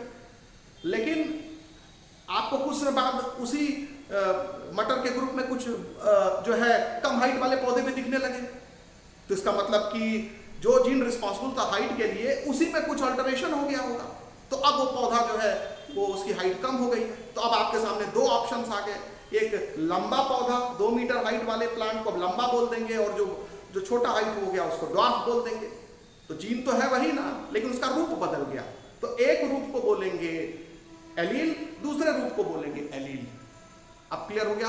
तो एक जीन के लिए एलील शब्द का इस्तेमाल तब किया जाता है जब अल्टरनेटिव फॉर्म्स उस जीन के आ जाते हैं। जब तक अल्टरनेटिव फॉर्म्स नहीं आते हैं उस जीन के, तब तक एलील शब्द इस्तेमाल नहीं करेंगे। यानी मान लीजिए अगर कोई कैरेक्टर है, उसमें कंट्रास्टिंग ट्रेट्स नहीं है, सारे पौधे 2-2 मीटर के ही हैं, तो वहां gene for height, gene for height, gene for length, gene for length, gene for length, gene for length बोलते जाएंगे। लेकिन जब अगर आपको मटर के पौधे में 2 तरह की हाइट दिखने लगी, तो वहां अब आप बोलेंगे gene for length exist in 2 forms, one form is called one allele and other form is called another allele. तो दोनों एलील जो है एक ही जीन के 2 रूप हुए। अब क्लियर हो गया? तो जीन और एलील बेसिकली है सेम, खाली उनके फॉर्म्स जब बदल जाएंगे तो एलील शब्द आने लगेगा। अगर कोई फॉर्म नहीं है, कोई वेरिएशन नहीं है, एक ही तरह के सारे पौधे हैं, तो वहां एलील शब्द नहीं आएगा। अब देखिए, हम जीन्स या एलील्स के लिए अल्फाबेटिकल सिंबल्स का इस्तेमाल करते हैं, और यहां पर एक चीज ध्यान रखना है कि जो ट्रेट F1 जनरेशन में एक्सप्रेस हो जाता है, उस ट्रेट के लिए कैपिटल लेटर का इस्तेमाल किया जाता है, और जो ट्रेट एक्सप्रेस नहीं होता है F1 जनरेशन में, उसके लिए स्मॉल लेटर का इस्तेमाल होता है। तो अल्फा बेटिकल सिंबल यूज किए जाते हैं। तो कैपिटल लेटर का यूज किया जाता है उस जीन या एलील के लिए जिसके वजह से F1 प्रोजीनी में ट्रेट का एक्सप्रेशन होता है। तो कैपिटल लेटर जो यहां यूज होगा, तो capital letter is used for gene या एलील। तो capital letter is used for gene और एलील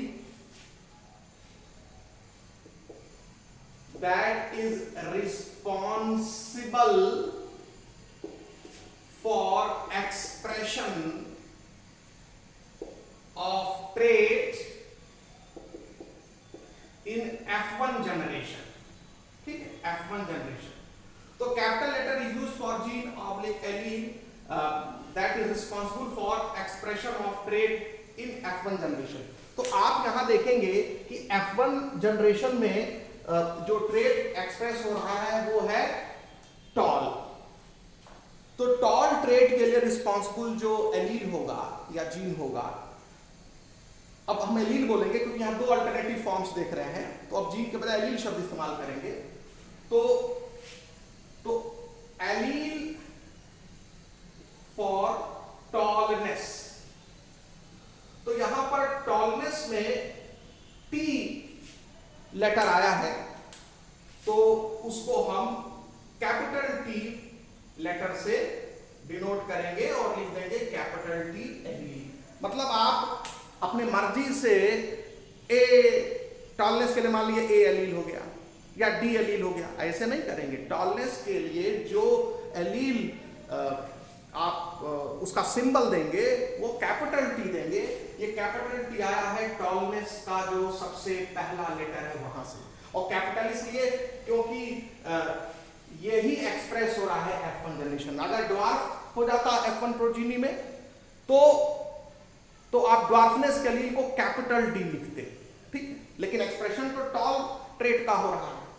उसी तरह से जिस ट्रेट का एक्सप्रेशन नहीं होता है, ये दोनों कंट्रास्टिंग ट्रेट हैं, जिस वन पेयर कंट्रास्टिंग ट्रेट में जिसका एक्सप्रेशन हो गया उसको कैपिटल लेटर देंगे, और जिसका एक्सप्रेशन नहीं होगा उसको लोअर कैप देंगे, मतलब स्मॉल लेटर से उसको एक्सप्रेस करेंगे। तो स्मॉल लेटर अल्फाबेट, जो अंग्रेजी का अल्फाबेट है, is used for gene oblique allele that is not expressed in F1 generation. ये F2 जनरेशन में जाके एक्सप्रेस होता है, लेकिन F1 जनरेशन में इसका एक्सप्रेशन नहीं होता है। तो स्मॉल लेटर किसको देंगे? इज यूज्ड फॉर जीन और allele that is not expressed in F1 generation. Capital letter जो है वो उस एलील या जीन के लिए आप यूज करेंगे that is expressed in F1 generation. तो एलील फॉर टॉलनेस, ये कैपिटल टेलील हो गया। तो एलील फॉर ड्वार्फनेस, तो एलील फॉर ड्वार्फनेस जो हो जाएगा, ड्वार्फनेस वो स्मॉल टी हो जाएगा। इसको स्मॉल डी नहीं लिख देंगे, क्योंकि अगर आप स्मॉल डी लिख देंगे तो फिर आप समझ ही नहीं पाएंगे कि ये किस कैरेक्टर या किस ट्रेड से संबंधित है। बहुत सारे दूसरे ट्रेड के भी नाम डी से शुरू होंगे, ठीक है। तो यहां पर आपने दो अल्फाबेट यूज किया, कैपिटल टी और स्मॉल टी। एक ये उस जीन के लिए, उस एलील के लिए ये कैपिटल टी है जो कि F1 प्रोजीनी में एक्सप्रेस होता है, और स्मॉल टी लेटर उस जीन या एलील के लिए है जो कि F1 प्रोजीनी में एक्सप्रेस नहीं होता है। क्योंकि यहां पर लेंथ का जीन है, यानी लेंथ का जो जीन है उसी के दो अल्टरनेटिव फॉर्म्स हैं, एक कैपिटल टी एलील और एक स्मॉल टी एलील। तो ये तरीका हो गया कि कैसे आप फैक्टर या जीन को या एलील को अल्फाबेटिकल लेटर से सिंबलाइज करते हैं, ठीक है। तो इसी तरह से मान लीजिए अगर फ्लावर कलर की हम बात करें, रेड और व्हाइट मान लेते हैं, रेड फ्लावर और व्हाइट फ्लावर, और पहले जनरेशन में रेड फ्लावर एक्सप्रेस होता है, तो रेड कलर का जो एलील होगा उसका सिंबल कैपिटल आर होगा, और व्हाइट फ्लावर का जो सिंबल होगा, क्योंकि वो एक्सप्रेस नहीं हुआ है, तो उसका सिंबल स्मॉल आर होगा, ठीक। कोई और अल्फाबेट आप नहीं चूज करके लेके आएंगे। तो कैसे ये हो रहा है इसको आपको समझना निहायत ही जरूरी है। तो एलील फॉर टॉलनेस आप देखेंगे कैपिटल टी, और allele for dwarfness small T, ये एलील का सिंबल है। और इस तरह से आप एक समरी देंगे कि जो जीन फॉर लेंथ है वो दो एलील फॉर्म में एग्जिस्ट करता है, कैपिटल टी एलील के फॉर्म में और स्मॉल टी एलील के फॉर्म में। कैपिटल टी एलील रिस्पॉन्सिबल है टॉलनेस के लिए, उसकी वजह से प्लांट टॉल होता है, और स्मॉल टी एलील की वजह से प्लांट क्या होता है? ड्वार्फ होता है। अब देखिए प्लांट्स में जो एलील्स हैं वो पेयर में पाए जाते हैं। पेयर में क्यों पाए जाते हैं? क्योंकि प्लांट में हर क्रोमोसोम की दो कॉपी होती है। प्लांट हो या एनिमल हो, दुनिया भर के ज्यादातर ऑर्गेनिज्म जो होते हैं डिप्लॉयड होते हैं। डिप्लॉयड का मतलब होता है कि हर क्रोमोसोम की दो कॉपी होती है, और वो जो दो कॉपी होती है उसको होमोलॉगस पेयर कहा जाता है, और उस होमोलॉगस पेयर में यानी एक कॉपी फादर से आती है, एक कॉपी मदर से आती है, ठीक है। तो ऐसे समझिए, मान लीजिए कोई भी प्लांट है, उसकी कोई सेल आप निकालेंगे और मान लो उसमें कोई क्रोमोसोम है, ये दूसरा क्रोमोसोम है, उसी की दूसरी कॉपी है, ये क्रोमोसोम है, उसकी दूसरी कॉपी है, ये क्रोमोसोम है, ये उसकी दूसरी कॉपी है। मान लीजिए एक क्रोमोसोम ए है, दूसरा क्रोमोसोम बी है, तीसरा क्रोमोसोम सी है। यानी एक ऑर्गेनिज्म है, यानी एक प्लांट है, उसमें 3 पेयर्स ऑफ क्रोमोसोम्स हैं, और हर क्रोमोसोम की 2 कॉपी है। तो इसकी हर क्रोमोसोम की 2 कॉपी है, तो इसको हम लिखते हैं 2n, यानी डिप्लॉयड। टेक्निकली इसको 2x बोला जाता है, बट हम यहाँ 2n लिख रहे हैं। तो 2n = 6 है क्रोमोसोम्स, 1 2 3 4 5 6। लेकिन यहां पर जो आप 6 क्रोमोसोम देख रहे हैं वो 6 क्रोमोसोम अलग अलग नहीं है, इसमें से दो दो क्रोमोसोम्स एक जैसे हैं। तो आप देखेंगे ये दो क्रोमोसोम एक जैसा है, ये दो क्रोमोसोम एक जैसा है, ये दो क्रोमोसोम एक जैसा है। एक जैसा कहने का मतलब है दोनों पर ही सेम कैरेक्टर के जीन होते हैं, यानी इस क्रोमोसोम पर जिस कैरेक्टर का जीन है उसी कैरेक्टर का जीन इस क्रोमोसोम पर भी है, इस क्रोमोसोम पर जिस कैरेक्टर का जीन है इस क्रोमोसोम पर भी उसी कैरेक्टर का जीन है, इस क्रोमोसोम पर जिस कैरेक्टर का जीन है इस क्रोमोसोम पर भी उसी कैरेक्टर का जीन है। ठीक, तो या आप कह सकते हैं कि अगर एक ऑर्गेनिज्म है जिसमें 3 पेयर्स ऑफ क्रोमोसोम पाए जाते हैं तो उसका मतलब हो गया 2n=6 और चित्र जो है वो ऐसे बनेगा। ये बात समझ में आ गई। और यहां पर ये इसी को होमोलॉगस पेयर कहा जाता है, होमोलॉगस पेयर कहा जाता है। ठीक है, तो इसमें कितने होमोलॉगस पेयर हो गए? 3 होमोलॉगस पेयर हो गए, एक होमोलॉगस पेयर, दूसरा होमोलॉगस पेयर, तीसरा होमोलॉगस पेयर। तो एक डिप्लॉयड ऑर्गेनिज्म में हर क्रोमोसोम की 2 कॉपी होगी, तो ये तो आपको समझ में आ जाना चाहिए। तो डिप्लॉयड, और दुनिया भर में ज्यादातर ऑर्गेनिजम्स क्या होते हैं? डिप्लॉयड होते हैं। तो हर क्रोमोसोम की 2 कॉपी रहती है उसमें। तो डिप्लॉयड का मतलब हो गया कि each chromosome has 2 copies, each chromosome has 2 copies, यानी हर क्रोमोसोम की 2 कॉपी होगी तो डिप्लॉयड। और अगर हर क्रोमोसोम की सिर्फ 1 कॉपी होगी तो मोनोप्लॉयड, और अगर हर क्रोमोसोम की 3 कॉपी होगी तो ट्रिप्लॉयड। तो 2n के बजाय जो बेसिक सिंबल डिप्लॉयड का होता है वो 2x होता है। हम यहाँ 2n लिखते हैं क्योंकि किताबें भी 2n लिखती हैं, आगे आपको बताएंगे कि 2n और 2x में अंतर क्या है। लेकिन अभी के लिए आप ये बस ध्यान रखिए कि 2n और 2x एक ही चीज है। ठीक है, एक चीज नहीं है, मैं अभी फिर बोल दे रहा हूं, लेकिन मान लीजिए अभी एक चीज है, क्योंकि किताबों में आप लोग भी अभी भी यही जानते हैं 2n डिप्लॉयड, तो मैं भी वही बोल रहा हूं, बट आप गलत जानते हैं। 2 डिप्लॉयड के लिए जो एग्जैक्ट सिंबल है वो क्या है? 2x होता है। तो जब हर क्रोमोसोम की 2 कॉपी होगी तो वो डिप्लॉयड है। अब उसको 2x मानिए 2n मानिए वो अलग इशू है।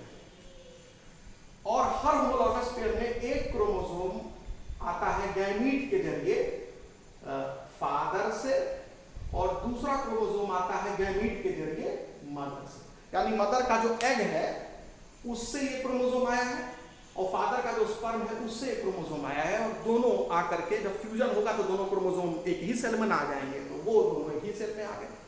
इसी तरह से इस होमोलॉगस पेयर में ये क्रोमोसोम फादर से, ये क्रोमोसोम मदर से मान लेते हैं। इस होमोलॉगस पेयर में ये क्रोमोसोम फादर से, ये क्रोमोसोम मदर से। तो आप देखेंगे कि जो जिन ऑर्गेनिज्म में क्रोमोसोम जोड़े में पाए जाते हैं, जोड़े का एक क्रोमोसोम फादर से आता है, एक क्रोमोसोम मदर से आता है।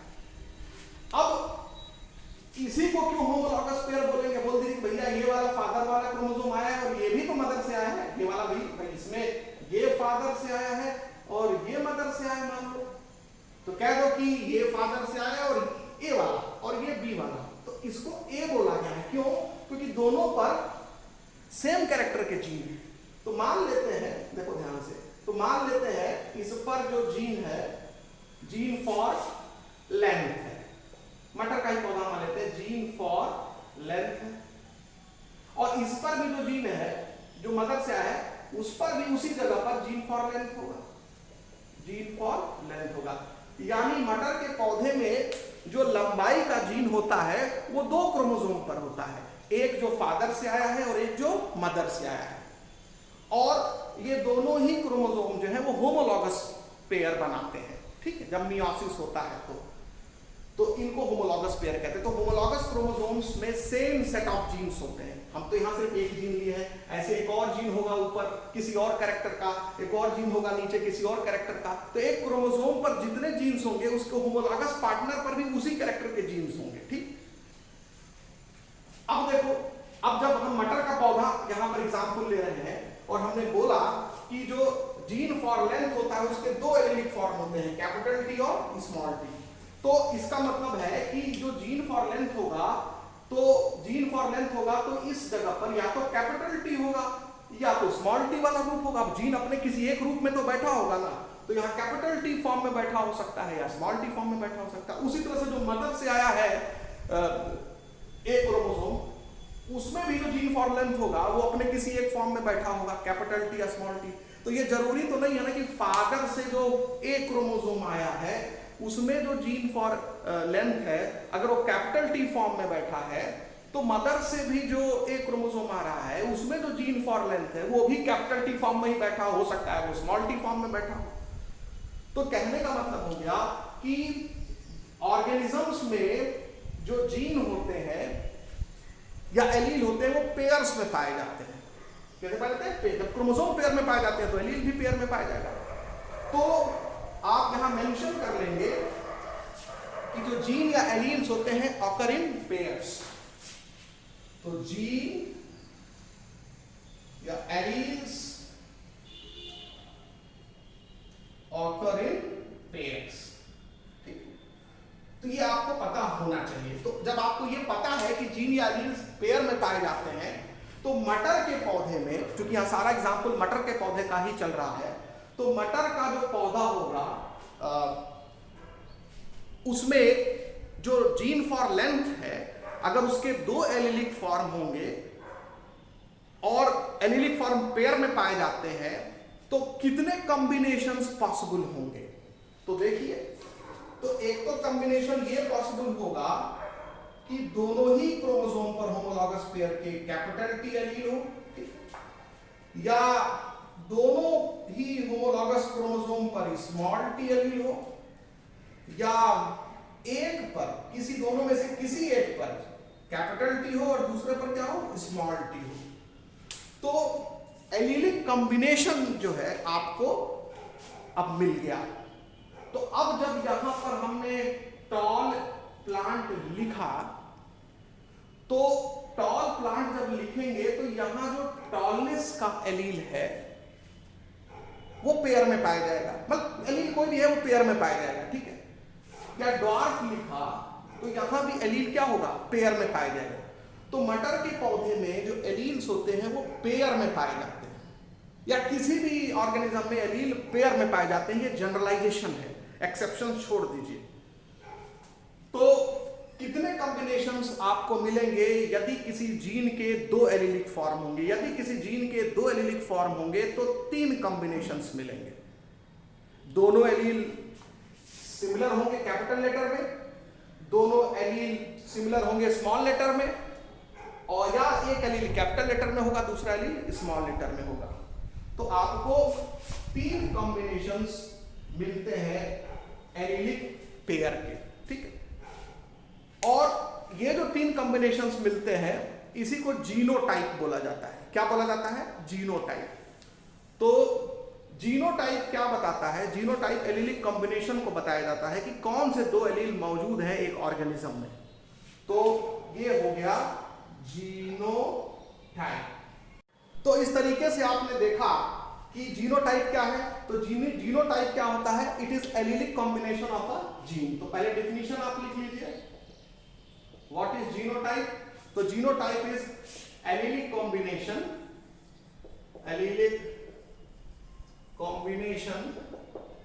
ऑफ अ जीन, और खासकर उस जीन का जिसमें एक से ज्यादा फॉर्म मौजूद है। अगर उसका एक से ज्यादा फॉर्म है नहीं है तब उसका जीनोटाइप आप बता ही नहीं पाएंगे, क्योंकि जब एक से ज्यादा फॉर्म होना चाहिए जीनोटाइप के लिए। तो allelic combination of a gene is called genotype. अब यहां एग्जांपल जैसे देखिए, मान लीजिए जीन फॉर लेंथ की बात कर रहे हैं। Gene for length exist in 2 allelic form, exist in 2 allelic form. अगर ये 2 एलीलिक फॉर्म में एग्जिस्ट कर रहा है तो एक एलीलिक फॉर्म मान लो कैपिटल टी एलील हो गया और एक एलीलिक फॉर्म हो गया स्मॉल टी एलील हो गया। कैपिटल टी एलील की वजह से प्लांट क्या बनता है? टॉल। स्मॉल टी एलील की वजह से प्लांट क्या बनता है? ड्वार्फ। तो अब इसके कितने जीनोटाइप होंगे? तो इसके जो जीनोटाइप्स होंगे वो डिपेंड करेगा कि हमको पता रहे कि एलील अकेले अकेले पाए जा रहे हैं कि डबल पाए जा रहे हैं। तो डिप्लॉयड ऑर्गेनिज्म में हमेशा 2 एलील साथ साथ पाए जाते हैं, जो कि मैंने अभी प्रूफ किया है। तो यहां पर एक जीनोटाइप ये आएगा, एक जीनोटाइप ये आएगा और एक जीनोटाइप आएगा ये, ठीक। तो जब दोनों एलील सेम होते हैं किसी प्लांट के, मतलब किसी कैरेक्टर के दोनों एलील सेम होते हैं, तो इसको ट्रू ब्रीडिंग कहा जाता है, प्योर बोला जाता है। तो इसको प्योर बोलेंगे या इसको ट्रू ब्रीडिंग बोलेंगे, ठीक। तो ये प्योर हो गया या ट्रू ब्रीडिंग प्लांट हो गया। स्मॉल टी ये भी दोनों एलील सेम है, तो इसको भी प्योर या ट्रू ब्रीडिंग प्लांट बोलेंगे, ठीक। और इसमें देख रहे हैं इस जीनोटाइप में किसी प्लांट में ये कॉम्बिनेशन भी होगा। मान लो मटर के बहुत सारे पौधे हैं, तो लंबाई को अगर आप कंसीडर करेंगे तो आपको 3 तरह के मटर के पौधे दिखेंगे पॉपुलेशन में जीनोटाइप के आधार पर। कुछ मटर के पौधे ऐसे दिखेंगे, कुछ मटर के पौधे ऐसे दिखेंगे, कुछ मटर के पौधे ऐसे दिखेंगे, ठीक है ना। इस जीनोटाइप वाले दिखेंगे, यानी कुछ जीनोटाइप तो दिखता नहीं हो तो अंदर रहता है ना, मतलब आप किसी तरह पता लग जाए तो आप, मतलब आपके सामने 3 ऑप्शंस है मटर के पौधे के। अगर लेंथ को आप कंसीडर कर रहे हैं तो लेंथ को अगर आप कंसीडर करेंगे तो दुनिया में मटर के 3 तरह के पौधे होंगे on the basis of genotype. एक में कैपिटल टी जीनोटाइप होगा, एक में स्मॉल टी जीनोटाइप होगा, और एक में capital T small T genotype होगा। तो जिस जीनोटाइप में दोनों एलीलिक कॉम्बिनेशन सेम होंगे, दोनों एलील सेम होगी, उसको प्योर या ट्रू ब्रीडिंग प्लांट कहेंगे। प्योर और ट्रू ब्रीडिंग पी प्लांट, ये भी प्योर और ट्रू ब्रीडिंग पी प्लांट। लेकिन जिसके जीनोटाइप के दोनों एलील सेम नहीं होंगे, it is not pure, it is hybrid, it is hybrid इसको कहेंगे, या इसको नॉट प्योर कहेंगे। ये ट्रू ब्रीडिंग नहीं है, ये ट्रू ब्रीडिंग प्लांट नहीं है, प्योर प्लांट नहीं है, ये हाइब्रिड प्लांट है। ये बात समझ में आ गया। और इसी के लिए टेक्निकल टर्म दिया गया है, बायोलॉजिकल टर्म दिया गया है, होमोजाइगस और हेटेरोजाइगस।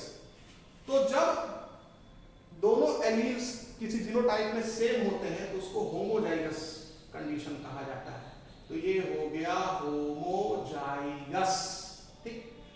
और जब दोनों एलील सेम नहीं होते हैं किसी जीनोटाइप में, किसी प्लांट में, तो उसको हेटेरोजाइगस कहा जाता है। तो ये हो गया हेटेरोजाइगस, ठीक। तो होमोजाइगस और हेटेरोजाइगस क्या है? जीनोटाइप्स के 2 टाइप हैं, यानी जीनोटाइप 2 तरह के, होमोजाइगस जीनोटाइप और हेटेरोजाइगस जीनोटाइप। तो ये हो गया होमोजाइगस जीनोटाइप और heterozygous genotype. When both alleles of a genotype are same, when both alleles of a genotype are same, तो जब किसी जीनोटाइप के दोनों एलील सेम होते हैं तो उसको होमोजाइगस जीनोटाइप कहा जाता है। और जब किसी जीनोटाइप के दोनों एलील डिफरेंट होते हैं तो उसको हेटेरोजाइगस कहा जाता है। तो यहां लिख लेंगे when both alleles of a genotype are different, तो उसको हेटेरोजाइगस जीनोटाइप कहा जाता है। और उस प्लांट को हेटेरोजाइगोट कहा जाता है क्योंकि वो हेटेरोजाइगोट से बना है। इसको होमोजाइगोट कहेंगे, इसको हेटेरोजाइगोट कहेंगे। तो होमोजाइगोट या होमोजाइगस एक ही चीज है, हेटेरोजाइगोट या हेटेरोजाइगस एक ही चीज है। तो और इसी जीनोटाइप की वजह से जो कैरेक्टर दिखता है, जो अपीयर होता है, उसको फिनोटाइप बोलते हैं। ये टॉल है, ये ड्वार्फ है, ये फिनोटाइप है। जो कैरेक्टर आप ऑब्जर्व करते हैं, जो लक्षण आपको दिखते हैं, जीन्स की वजह से जो ट्रेट आता है, जीन आप क्या कहेंगे, अब यहाँ तो जीनोटाइप हो गया ना, जीनोटाइप में जीन्स ही तो होते हैं, एलील्स ही तो होते हैं। तो जीन की वजह से, एलील के कॉम्बिनेशन की वजह से जो लक्षण आ रहा है, उस लक्षण को फिनोटाइप कहते हैं। तो फिनोटाइप जो होता है, it is appearance of character, जो कैरेक्टर आपको अपीयर हो रहा है, ठीक है। The character which you see, the character which you observe is called phenotype and phenotype depends on genotype, यानी जीनोटाइप पर ही फिनोटाइप डिपेंड करता है, ठीक है। तो जीनोटाइप जैसा होगा फिनोटाइप भी उसी तरह से आ जाएगा। फिलहाल तो अभी ये जानिए, हालांकि जीनोटाइप का एनवायरनमेंट के साथ इंटरेक्शन होता है तब फिनोटाइप डिसाइड होता है। मतलब फिनोटाइप को डिसाइड करने में खाली जीनोटाइप का ही रोल नहीं है, एनवायरनमेंट का भी रोल है। बट यहाँ अगर हम जीनोटाइप की बात कर रहे हैं तो अभी जीनोटाइप तक ही अपने को सीमित रखेंगे। तो जीनोटाइप का इंटरेक्शन एनवायरनमेंट के साथ होता है तो फिनोटाइप बनता है, ये तो फिलहाल जान लो। तो जीनोटाइप का इंटरेक्शन इन्वायरमेंट के साथ होगा तब आपको मिलेगा phenotype. What is phenotype? Phenotype is external appearance of plant या द कैरेक्टर विच यू सी, इसको कहेंगे फिनोटाइप। जो कैरेक्टर दिख रहा है दैट इज फिनोटाइप, यानी जो लक्षण आपको दिख रहा है वो फिनोटाइप। लंबाई, प्लांट की लंबाई दिखती है ना, प्लांट का कलर दिखता है ना, पॉट का शेप दिखता है ना, सीड का कलर दिखता है ना, सीड का शेप दिखता है ना, तो ये फिनोटाइप आप देख रहे हैं ना। जो चीज आप ऑब्जर्व कर रहे हैं, जो चीज आप देख रहे हैं वो फिनोटाइप है। और जिसके वजह से वो चीज आ रहा है वो उसको आप देखते नहीं, वो अंदर होता है, वो जीन्स होते हैं कॉम्बिनेशन में, उन्हीं को जीनोटाइप बोलते हैं। तो आपको समझ में आ गया? तो ये हो गया फिनोटाइप, यानी कि appearance of a character of character. Character जैसा अपीयर हो रहा है, जिस तरह से आपको दिख रहा है वही फिनोटाइप। तो ये टॉल हो गया, डॉर्फ हो गया, रेड कलर हो गया, व्हाइट कलर हो गया, इनफ्लैटेंड पॉट शेप हो गया या कॉन्स्ट्रिक्टेड पॉट शेप हो गया, व्रिंकल सीड हो गया, राउंड सीड हो गया, ये सब फिनोटाइप है। ठीक, तो यहां पर ये जो टॉल है, ये जो डॉर्फ वर्ड यूज हुआ है, इसको हम फिनोटाइप कहेंगे। ये फिनोटाइप है। और इस फिनोटाइप के लिए अंदर जो रिस्पॉन्सिबल होगा एलिलिक कॉम्बिनेशन, वो क्या होगा? जीनोटाइप। समझ में है? इसके लिए जो रिस्पॉन्सिबल जीनोटाइप होगा वो मान लो ये होगा, क्योंकि स्मॉल टी इसके वजह से भी डॉर्फनेस होती है, इसके वजह से भी डॉर्फनेस होती है, तो ये दोनों ही इसके अंदर होंगे, तभी ना प्लांट ये क्या होगा? डॉर्फ होगा। वो अभी आगे हम लोग डिस्कस करेंगे। तो हम लोगों ने इस तरीके से ये समझ लिया कि जीनोटाइप क्या होता है, फिनोटाइप क्या होता है, जीन्स क्या होते हैं, एलील्स क्या होते हैं, होमोजाइगस क्या होता है, हेट्रोजाइगस क्या होता है। अब यहां पर एनसीईआरटी बुक में एक और चीज समझाया है, dominant trait, recessive trait and dominant factor and recessive factor. Dominant factor मतलब एलील या जीन कहिए, तो डोमिनेंट एलील या रिसेसिव एलील। तो आप देखें इसी मेंडल का जो एक्सपेरिमेंट है इसको फिर से हम एक बार फिर करते हैं, और मेंडल के जो ऑब्जर्वेशन के बाद जो उन्होंने प्रपोज किया था उसको ध्यान में रख के करते हैं। तो मेंडल ने ये कहा था कि जब हम ट्रू ब्रीडिंग प्लांट लेते हैं, टॉल प्लांट के साथ एक और चीज छिपा था, ट्रू ब्रीडिंग टॉल प्लांट। तो ट्रू ब्रीडिंग या प्योर टॉल प्लांट में जो जीनोटाइप होगा वो क्या होगा, पहले ही बता चुके हैं, कैपिटल टी। तो ये कैपिटल टी ये ट्रू ब्रीडिंग टॉल प्लांट हो गया, का क्रॉस पॉलिनेशन कराते हैं ट्रू ब्रीडिंग ड्वार्फ प्लांट से या प्योर ड्वार्फ प्लांट से। तो यही चीज होगी, प्योर मतलब जब दोनों एलील सेम हो। तो ये हो गया ड्वार्फ और ये हो गया टॉल, और इसको हम प्योर लिखेंगे। क्यों प्योर लिखेंगे? क्योंकि इसके दोनों एलील क्या है? सेम।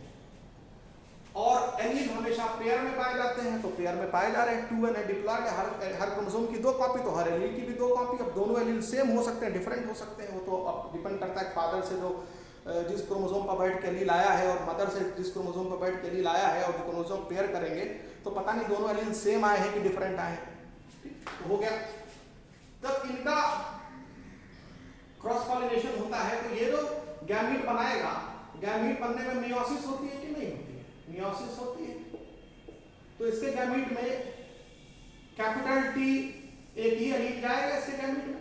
मियोसिस में मालूम है क्रोमोसोम नंबर हाफ हो जाता है, यदि इसमें 2 एलील है तो गैमीट में सिर्फ एक ही एलील आएगा। उसी तरह से ड्वार्फ प्लांट है, ये भी जब गैमीट बनाएगा मियोसिस से, ये मान लीजिए पैरेंट, तो एक ड्वार्फ पैरेंट है, टॉल पैरेंट है, प्योर टॉल है, प्योर ड्वार्फ है।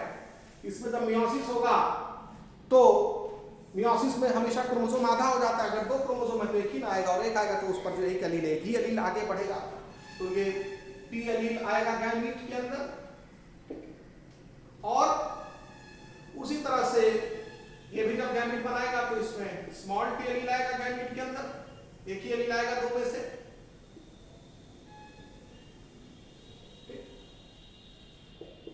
तो ड्वार्फ प्लांट के गैमीट में स्मॉल टी एलील होगा, टॉल प्लांट के गैमीट में कैपिटल टी एलील होगा। तो मेंडल ने कहा था ना कि पेरेंट अपने प्रोजीनी में फैक्टर भेजते हैं, ये एलील भेजते हैं, फैक्टर मतलब एलील या जीन भेजते हैं।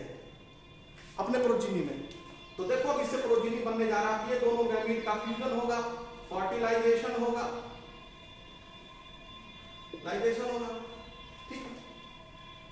मान लो अगर ये मेल पैरेंट है तो ये पॉलन ग्रेन के थ्रू आ रहा है, और ये फीमेल पैरेंट है तो एग के थ्रू आ रहा है, और अगर ये फीमेल पैरेंट है तो ये एग के थ्रू आ रहा है, और ये अगर मेल पैरेंट है तो ये पॉलन ग्रेन के थ्रू आ रहा है।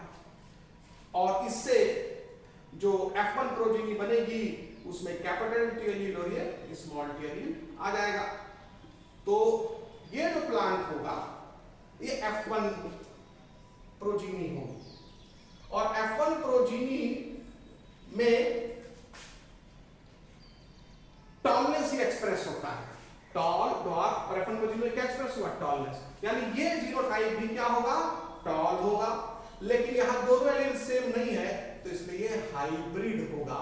इसीलिए F1 प्रोजीनी में जो दोनों एलील होते हैं वो सेम नहीं होते हैं, वो हेट्रोजाइगस होता है हमेशा, और इसीलिए इसको F1 हाइब्रिड भी कहा जाता है, कई बार F1 हाइब्रिड भी कहा जाता है। तो आप समझ में आ गया कि F1 प्रोजीनी को हम हाइब्रिड शब्द क्यों लगाते हैं, क्योंकि इसके जीनोटाइप में दोनों एलील सेम नहीं होते हैं। तो आप देखें ये भी टॉल है और ये भी टॉल है, तो फिनोटाइप क्या है, सेम है, यानी दोनों का जो फिनोटाइप है वो सेम है, फिनोटाइप सेम है, ठीक। परंतु जो दोनों का जीनोटाइप है, ये कैपिटल टी है और ये कैपिटल टी स्मॉल टी है, वो जीनोटाइप सेम नहीं है। Genotype is not same, genotype is not same, तो जीनोटाइप सेम नहीं है। और जीनोटाइप जब सेम नहीं है, एक कैपिटल टी एलील है और एक स्मॉल टी एलील है, तो आप देख रहे हैं कि इसमें जब दो अलग अलग नेचर के एलील साथ आ जाते हैं तो उसमें किसकी चल रही है। तो आप देख रहे हैं कि इसमें कैपिटल टी टॉलनेस के लिए रिस्पॉन्सिबल है, स्मॉल टी ड्वार्फनेस के लिए रिस्पॉन्सिबल है, लेकिन जब दोनों एलील साथ साथ आते हैं तो प्लांट टॉल हो जाता है, यानी इसमें जिसकी सुनी जा रही है वो कैपिटल टी की सुनी जा रही है, यानी कैपिटल टी अपने आप को एक्सप्रेस करा ले जाता है, और जो स्मॉल टी है इज नॉट एक्सप्रेस्ड, वो एक्सप्रेस्ड होता ही नहीं है इसके प्रेजेंस में। तो इसका मतलब हो गया कि कैपिटल टी को अब हम डोमिनेंट एलील मान लेंगे और स्मॉल टी को रिसेसिव एलील मान लेंगे। तो capital T is considered as dominant gene या एलील या फैक्टर, ठीक, और small T is considered as recessive allele या फैक्टर। तो small T is considered as recessive allele और फैक्टर, और कैपिटल टी जो होता है डोमिनेंट एलील या फैक्टर, ठीक है। तो कैसे पता चलेगा कौन सा एलील डोमिनेंट है कौन सा एलील रिसेसिव है, जब दोनों एलील अलग अलग एलील साथ साथ आएंगे। अब दोनों एलील साथ साथ कब आते हैं, F1 प्रोजीनी में आते हैं, और जब F2 प्रोजीनी होगी उसमें भी साथ आएंगे, वो आगे बताएंगे। अभी फिलहाल तो हमको डोमिनेंट और रिसेसिव समझना है, तो इसी लेवल पर समझ में आ गया कि कोई भी ऐसा प्लांट ढूंढ लो या मिल जाए जिसमें दोनों एलील साथ साथ आ गए, अपोजिट एलील कंट्रास्टिंग एलील साथ साथ आ गए, तो अब साथ आने पर किसकी वाली चल रही, क्योंकि दोनों अपना अपना चलाने की कोशिश करेंगे ना, तो जिसकी चलेगी वो डोमिनेंट हो जाएगा, जिसकी नहीं चलेगी वो रिसेसिव हो जाएगा। तो इसलिए capital T is dominant allele और small T is recessive allele, और कैपिटल टी की वजह से टॉलनेस आती है प्लांट में, और स्मॉल टी की वजह से ड्वार्फनेस आती है। क्योंकि F1 प्रोजीनी F1 हाइब्रिड में प्लांट टॉल हो रहा है, तो इसलिए टॉल कैरेक्टर क्या होगा, डोमिनेंट होगा, और ड्वार्फ कैरेक्टर क्या होगा, रिसेसिव होगा। तो इसमें कैरेक्टर की बात करेंगे तो ये रिसेसिव ट्रेट होगा, ठीक है, और टॉल क्या होगा, डोमिनेंट ट्रेट होगा, तो ये डोमिनेंट ट्रेट होगा, ठीक है। तो ये हो गया क्लियर कि ट्रेट डोमिनेंट कब कहा जाता है, जब एक दो कंट्रास्टिंग ट्रेट्स के बीच में क्रॉस होता है और F1 प्रोजीनी में जो ट्रेट आ गया वही डोमिनेंट है। तो टॉल डॉर्फ के बीच में क्रॉस हुआ तो आया क्या, टॉल। इसी तरह रेड व्हाइट के बीच में क्रॉस होगा, अगर रेड आ गया तो रेड डोमिनेंट हो गया। तो F1 जनरेशन में जो ट्रेट एक्सप्रेस होता है, पेरेंट में जो ट्रेट है उनके बीच में जब क्रॉस होने से, तो उसको डोमिनेंट ट्रेट कहा जाता है। तो डोमिनेंट ट्रेट वह ट्रेट होता है जब उस ट्रेट जब वो ट्रेट F1 प्रोजीनी में एक्सप्रेस हो जाता है, ठीक है, उस ट्रेट को डोमिनेंट ट्रेट कहेंगे। और उसके लिए रिस्पॉन्सिबल जो एलील होगा वो डोमिनेंट एलील होगा। तो capital T is dominant allele, small t is recessive allele, tallness is dominant trait and dwarfness is recessive trait, recessive trait. तो आपको डोमिनेंट ट्रेट और रिसेसिव ट्रेट भी समझा दिया।